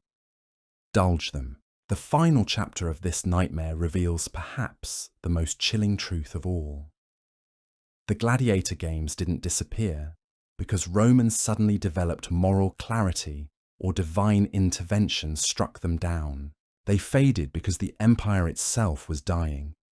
And even the most sophisticated machine of human suffering ever devised couldn't survive the collapse of the civilization that had created it. By the 4th century, the economic mathematics had become impossible to ignore. The cost of maintaining the gladiator infrastructure was consuming resources that the empire desperately needed for actual survival. Barbarian tribes were pressing against the borders, trade routes were being severed, and entire provinces were slipping from imperial control. Yet Romans were still pouring enormous sums into building bigger arenas and staging more elaborate death spectacles. The irony is almost too perfect to believe. An empire that had conquered the known world through military discipline and strategic thinking was bankrupting itself to watch people die for entertainment. The same civilization that had built roads spanning continents and aqueducts that still function today was collapsing, partly because it couldn't stop funding increasingly expensive ways to murder people in public. The supply problems were becoming catastrophic. The animal populations that had fed the arena's appetite for exotic spectacles were largely extinct, or so depleted that capturing them required military expeditions that the empire could no longer afford. Elephants, which had once been slaughtered by the hundreds during opening ceremonies, became so rare that even wealthy sponsors couldn't obtain them. The human supply chains were equally strained. The constant wars that had provided fresh prisoners for the arenas were now defensive struggles where Rome could barely hold its own territory, let alone capture significant numbers of enemies. The volunteer programs that had supplemented war captives were producing fewer recruits as economic conditions deteriorated and alternative opportunities disappeared. The quality of gladiatorial spectacles declined dramatically as organizers were forced to use increasingly desperate measures to fill their programs. Fights that had once featured skilled professionals became chaotic brawls between poorly trained amateurs. Animal hunts devolved into slaughter of domestic livestock when exotic beasts became unavailable. The crowds that had been conditioned to expect escalating excitement found themselves watching inferior performances that failed to provide the emotional stimulation they craved. This decline in entertainment quality created a feedback loop that accelerated the entire system's collapse. Audiences who attended subpar spectacles became angry and sometimes violent, turning their frustration on organizers, officials, and even each other. The riots that broke out during disappointing games created security problems that required military intervention, further straining imperial resources that were needed elsewhere. The psychological dependencies that had made the games seem essential to social stability were becoming sources of instability themselves. Romans who had been conditioned to require regular doses of spectacular violence to feel satisfied were experiencing what we'd recognize as mass withdrawal symptoms. Crime rates increased, domestic violence escalated, and political discourse became more savage as people sought alternative outlets for their trained appetite for brutality. The administrative systems that had coordinated the games across the empire began breaking down as communication networks deteriorated and local officials focused on more immediate survival concerns. The elaborate bureaucracies that had tracked gladiators, scheduled spectacles, and managed complex logistics simply stopped functioning as the empire's governmental apparatus crumbled. Regional variations in how the games ended reveal the different pressures facing various parts of the empire. In some areas, barbarian invasions physically destroyed arena infrastructure and scattered the populations that had supported gladiatorial culture. In others, economic collapse made it impossible to fund spectacles regardless of popular demand. Some regions saw gradual transitions as local authorities redirected resources toward defense and basic survival. The Christian influence that eventually provided moral justification for abandoning the games was itself partly a response to the empire's broader crisis. People who were watching their world collapse around them found comfort in religious systems that promised meaning beyond material success and imperial glory. Christianity's emphasis on compassion and human dignity offered hope to populations that had been abandoned by the political and economic systems that had once provided security. But the Christian critique of gladiatorial violence gained credibility, partly because the games themselves were clearly failing to deliver on their promises.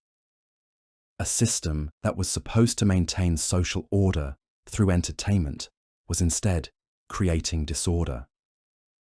Spectacles that were meant to demonstrate imperial power were revealing imperial weakness. The contradictions had become too obvious to ignore or rationalize away. The conversion of Constantine represented less a sudden moral awakening than a pragmatic recognition that the old methods of social control were no longer effective.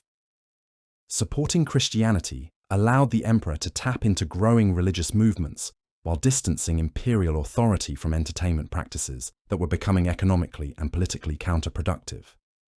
The gradual elimination of gladiatorial spectacles during the 4th and 5th centuries was as much about practical necessity as moral progress.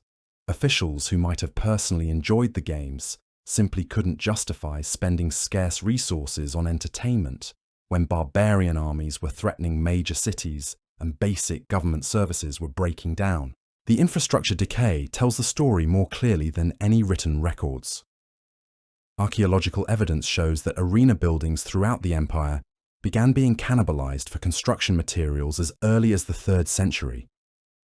The same stones that had once enclosed spaces designed for ritualized murder were being repurposed to build defensive walls, churches, and residential structures. The underground chambers beneath the Colosseum, which had once housed elaborate mechanical systems for delivering death in spectacular ways, were gradually filled with debris and abandoned. The tunnels that had connected gladiator schools to arena floors became storage areas or were simply sealed off. The physical infrastructure of systematic violence was literally being buried under the needs of a society struggling to survive. The transformation of gladiator schools reveals the broader social changes occurring throughout the collapsing empire. Buildings that had once trained men for violent death became monasteries, workshops, and residential complexes. The same spaces that had systematically broken human spirits to create entertaining killers were repurposed for activities that supported community life and individual development, but the psychological legacy of the gladiator system persisted long after the last games ended. Romans who had grown up with systematic violence as their primary form of entertainment struggled to adapt to a world where such spectacles were no longer available. Many never successfully made the transition, spending their remaining years nostalgic for the brutal excitements of their youth. The social skills that had been systematically destroyed by centuries of gladiatorial culture proved difficult to rebuild. Romans had to relearn how to find meaning in productive work, how to form genuine relationships based on mutual respect rather than dominance hierarchies, and how to resolve conflicts through negotiation rather than violence. The process took generations and was never completely successful. The economic impact of eliminating the games was both beneficial and disruptive. Resources that had been consumed by arena operations became available for more constructive purposes, but the sudden elimination of entertainment-related employment created significant social dislocation. Entire communities that had depended on gladiatorial activities for their livelihoods faced economic collapse that contributed to the empire's broader instability. The international implications were equally complex. Barbarian groups that had once provided prisoners for Roman arenas were no longer being systematically hunted for that purpose, reducing some sources of conflict, but also eliminating diplomatic relationships that had been built around those brutal exchanges. The empire's reputation for spectacular cruelty, which had once intimidated potential enemies, was being replaced by perceptions of weakness and decline. The cultural transformation was perhaps the most profound and lasting change of all. Romans had to develop entirely new ways of understanding their identity and their civilization's achievements. Instead of celebrating their capacity for organizing spectacular violence, they began emphasizing their contributions to law, engineering, architecture, and governance that could survive the collapse of their political system. The literary and artistic works produced during the empire's final centuries show this cultural shift clearly. Instead of glorifying arena violence and gladiatorial courage, writers and artists began exploring themes of spiritual transformation, social cooperation, and individual moral development. The cultural products that survived the empire's collapse were those that embodied values transcending political power and military dominance. The legal legacy of the gladiator system's elimination proved more durable than the empire itself. The principle that entertainment shouldn't be based on human suffering, that legal systems shouldn't channel people into violent spectacles for public amusement, and that government authority shouldn't be maintained through systematic brutality became foundational elements of subsequent legal traditions. These legal principles survived the empire's political collapse and influenced the development of legal systems throughout Europe and beyond. The rejection of gladiatorial practices became part of the broader legal heritage that emphasized human dignity, individual rights, and governmental responsibility for protecting rather than exploiting vulnerable populations. The educational legacy was equally significant, as teaching methods that had celebrated arena violence were replaced by approaches that emphasized different values and skills. The curriculum changes that eliminated gladiatorial themes from Roman education became models for educational systems that prioritized human development over competitive violence and social cooperation over individual domination. The religious transformation that accompanied the end of the Gladiator Games provided the moral and spiritual framework needed to sustain these practical changes. Christianity's emphasis on compassion, forgiveness, and human dignity offered alternatives to the values that had supported arena culture while providing meaning systems that could survive political and economic collapse. But the most important legacy may be the historical record itself, which provides detailed documentation of how quickly civilized societies can descend into systematic brutality and how difficult but possible it remains to choose different directions. The Gladiator Games serve as both warning and inspiration for subsequent civilizations grappling with their own forms of institutionalized violence. The archaeological evidence continues revealing new details about both the sophistication of the gladiatorial system and the complexity of its elimination.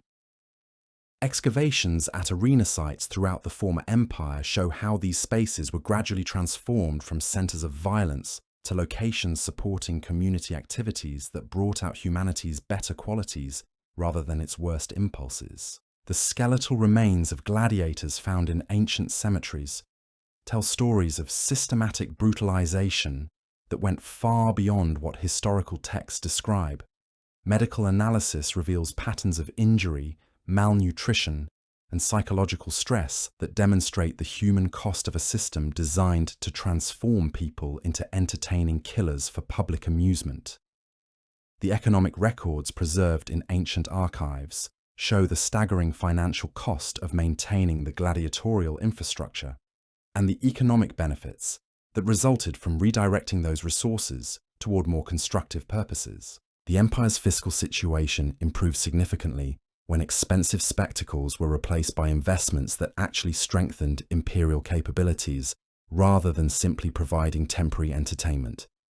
The demographic studies based on ancient population records reveal how gladiatorial culture affected birth rates, family structure, and social mobility throughout the empire.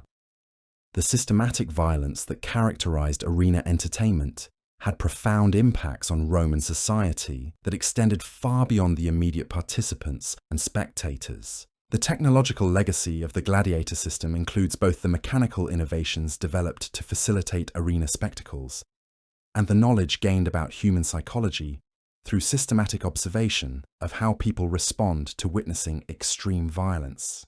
This technical knowledge was eventually redirected toward more beneficial purposes as Roman society transformed its values and priorities. The environmental impact of the gladiatorial system extended throughout the Mediterranean world and beyond as ecosystems were stripped of wildlife to supply arena spectacles. The recovery of animal populations after the games ended provides evidence of both the scale of environmental destruction caused by the entertainment industry and nature's capacity for regeneration when systematic exploitation ceases. The linguistic evidence shows how gladiatorial terminology became embedded in Latin and subsequently influenced the development of European languages. Words and phrases associated with arena violence became metaphors for competition, conflict, and courage that persist in contemporary speech patterns, revealing the lasting cultural impact of a system that ended more than 1,500 years ago. The artistic representations of gladiators in Roman sculpture, painting, and decorative arts provide visual documentation of how the culture celebrated and normalized systematic violence while revealing the aesthetic sensibilities that found beauty in human suffering organized as public entertainment. The literary works that survived from the gladiatorial period include both celebrations of arena culture and critiques that reveal contemporary awareness of the moral problems associated with systematic brutality as mass entertainment. These texts provide insights into how Romans rationalized their participation in and enjoyment of institutionalized violence. The philosophical works produced during the empire's transformation show how intellectual leaders grappled with the contradictions between Roman cultural achievements and Roman entertainment practices. The arguments developed during this period influenced subsequent philosophical traditions that emphasized human dignity and social responsibility. The religious texts from the transitional period reveal how spiritual leaders from various traditions responded to gladiatorial culture and developed theological frameworks for understanding human nature and social organization that didn't require systematic violence for entertainment or social control. The medical texts from gladiator schools and arena facilities document both the techniques developed for treating combat injuries and the knowledge gained about human anatomy, psychology, and pain tolerance through systematic observation of people being tortured and killed for entertainment. The military manuals from the imperial period show how gladiatorial training methods influenced Roman army practices and how the values associated with arena culture affected military discipline, strategy, and the treatment of prisoners and civilian populations. The administrative documents that managed gladiatorial operations throughout the empire reveal the bureaucratic sophistication required to coordinate systematic violence on an industrial scale, while demonstrating how governmental resources were diverted from essential functions to support entertainment that served no constructive purpose. The architectural evidence from arena sites shows both the engineering skills required to build facilities capable of hosting elaborate death spectacles and the modifications made to these structures as they were converted to serve different purposes during the empire's transformation.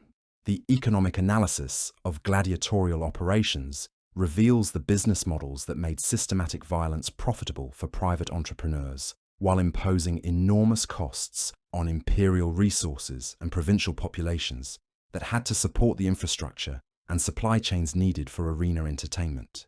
The social history reconstructed from various sources shows how gladiatorial culture affected family relationships, community structures, and individual psychological development throughout Roman society, creating patterns of behavior and expectation that persisted long after the games themselves ended.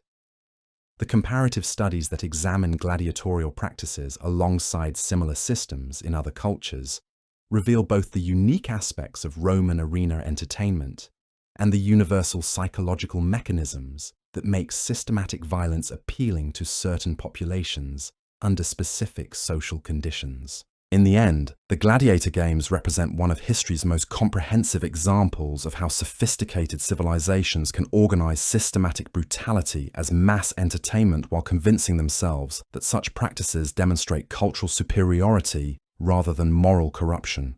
The detailed records that survive from this system provide unprecedented insights into the social, psychological, and economic mechanisms that make institutionalized violence seem reasonable and necessary to otherwise intelligent and civilized people. The transformation that eventually ended the gladiatorial system demonstrates that even deeply entrenched practices of systematic cruelty can be abandoned when alternative values gain sufficient influence and when practical circumstances make such changes necessary for survival. The process required generations and was never complete, but it proved that human societies can choose different directions even after traveling far down destructive paths. The legacy of the Gladiator Games continues influencing contemporary discussions about entertainment, violence, social control, and human dignity in ways that make this ancient system relevant to modern concerns about how societies organize themselves and what values they choose to embody in their collective practices. The story of the Gladiator Games is ultimately a story about choice, about the decisions that individuals and societies make regarding how they will treat human life and what they will celebrate as expressions of their highest values. The Roman experience provides both warning and hope about the consequences of those choices and the possibilities for transformation when people decide to choose differently. The arenas are empty now, their sand no longer stained with blood, their mechanical systems silent, their crowds dispersed into the dust of history. But the human capacity for both systematic cruelty and moral transformation that created and eventually eliminated the Gladiator Games continues in every generation, still making the fundamental choices between compassion and brutality, still determining what civilization will mean and whether it will embody humanity's better angels or its darkest impulses. The Gladiator Games ended, but the questions they raise about human nature, social organization, and moral choice remain as urgent today as they were 2,000 years ago, when Romans first began questioning whether watching people die for entertainment was really the mark of a civilized society, or evidence of something far more disturbing about what they had become.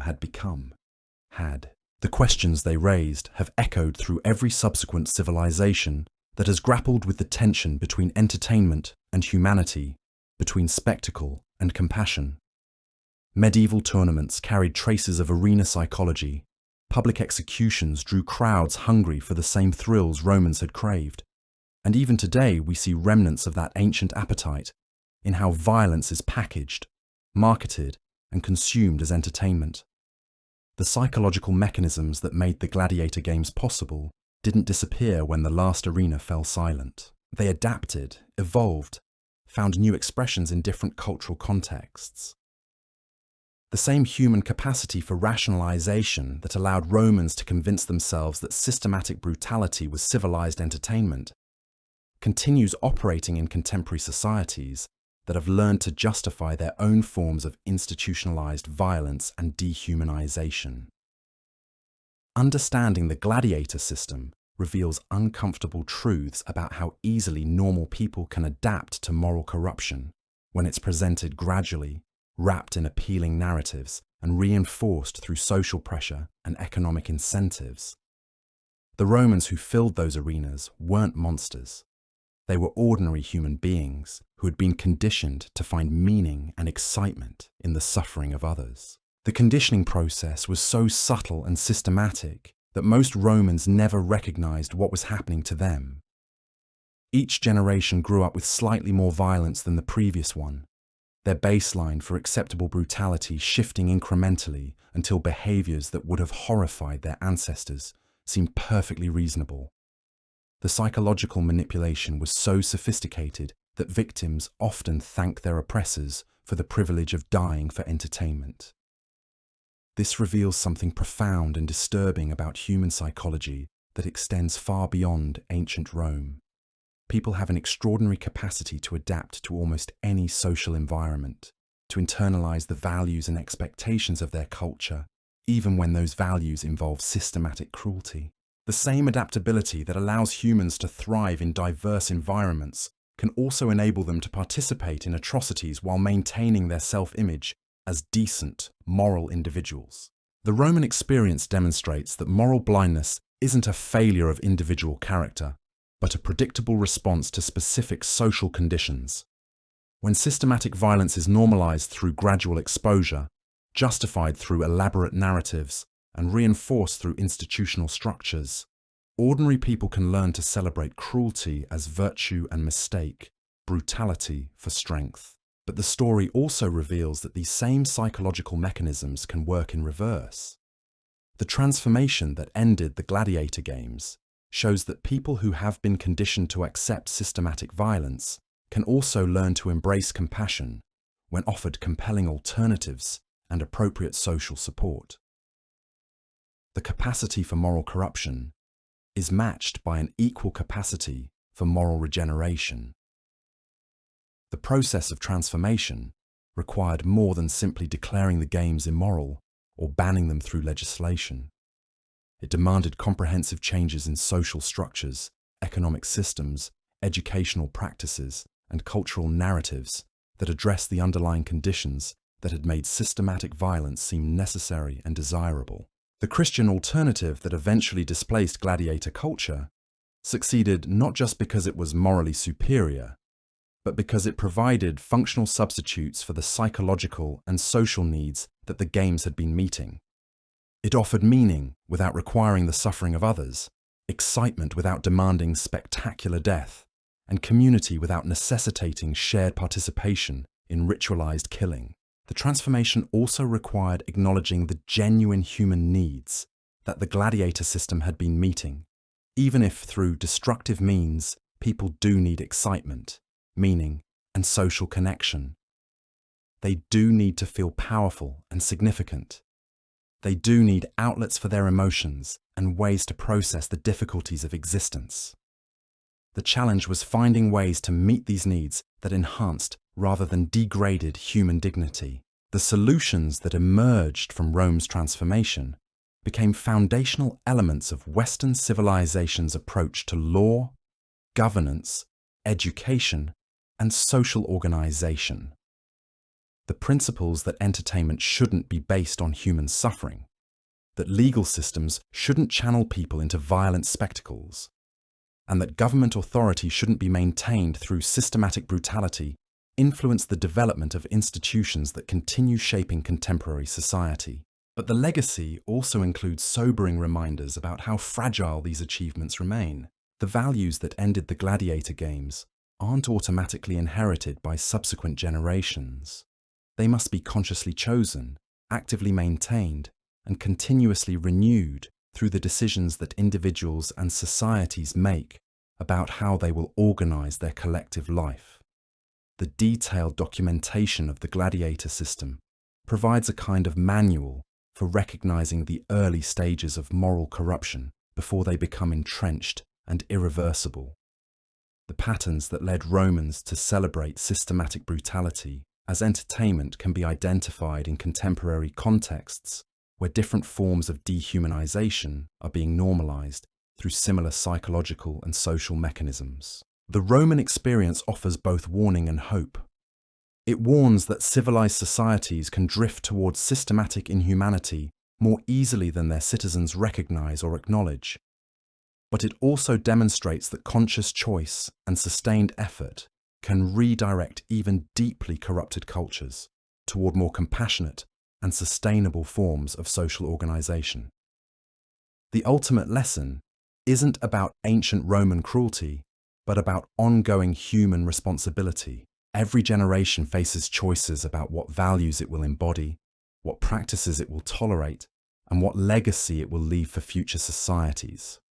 The Romans who built and eventually dismantled the gladiator system face the same fundamental decisions that confront every human community about how it will treat the vulnerable, what it will celebrate as strength, and whether it will organize itself around inclusion or exclusion, compassion or cruelty. The Gladiator Games ended because enough Romans finally chose differently. They chose to see human beings as valuable beyond their entertainment potential, to find meaning in service rather than domination, and to build their civilization around protection of the vulnerable rather than exploitation of them for amusement. Those same choices remain available today, carrying the same potential for transformation or destruction depending on how they're made. The arenas stand empty now, their elaborate machinery of death silent and crumbling, their crowds scattered into history's dust. But the human hearts that once filled those seats with cheering spectators continue beating in every generation, still facing the same fundamental choice between celebrating life and celebrating death, still deciding whether civilization means transcending our capacity for cruelty or finding increasingly sophisticated ways to indulge it. The story of the Gladiator Games is ultimately our story, a mirror reflecting both our potential for systematic evil and our capacity for moral transformation. It reminds us that the distance between civilization and barbarism isn't measured in technology or cultural sophistication, but in the daily choices we make about how we will treat each other and what we will honor as expressions of our highest values. The dark secrets of the Gladiator Games weren't hidden in underground chambers or classified scrolls. They were displayed openly for anyone willing to look honestly at what was happening in those arenas and what it revealed about the society that created them. The real secret was the psychological and social machinery that made such systematic brutality seem not just acceptable, but admirable to millions of otherwise decent people. That machinery still exists, still operates in different forms and contexts, still shapes how individuals and societies respond to opportunities for both cruelty and compassion. Understanding how it worked in ancient Rome provides insights into how it continues working today, offering both warning about the directions it can lead and hope about the possibilities for choosing different paths when we have the courage to see clearly and act decisively.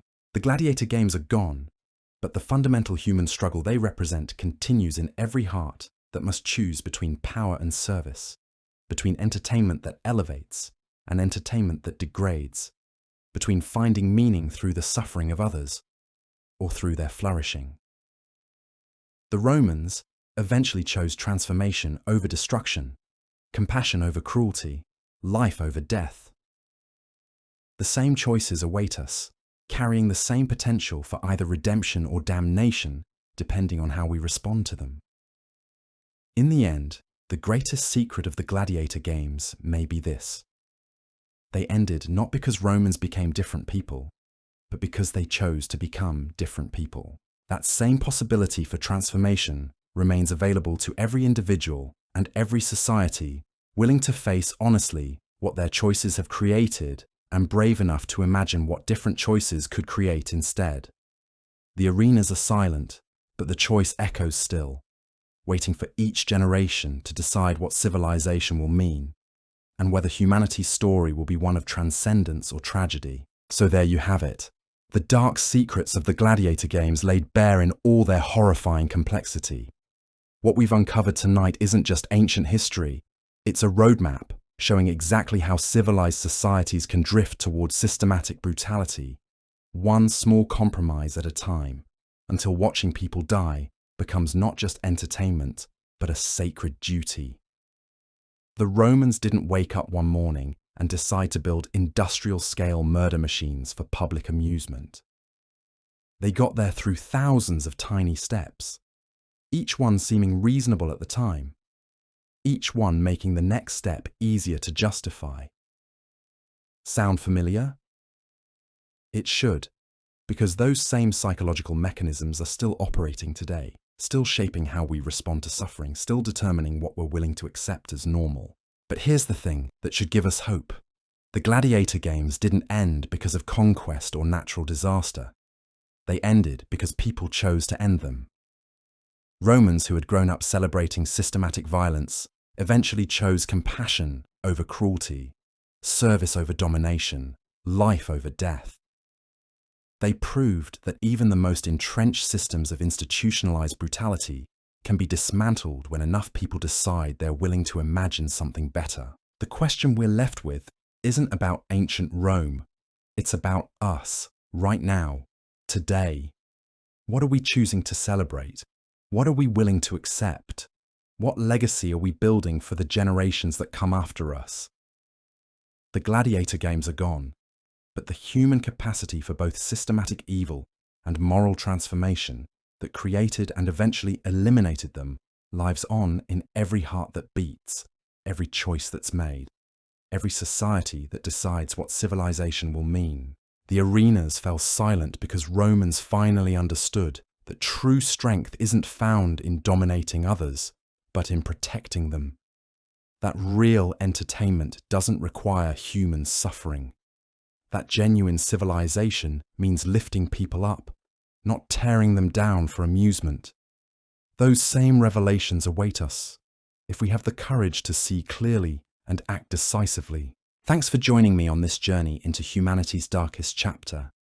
Hit that like button if this opened your eyes to something you hadn't considered before. Subscribe if you want more deep dives into the uncomfortable truths that shape our world. And let me know in the comments what parallels you see between ancient Rome and today, because the Gladiator Games may be history, but the choices they represent are as urgent now as they were 2,000 years ago. The question is, what are we going to choose?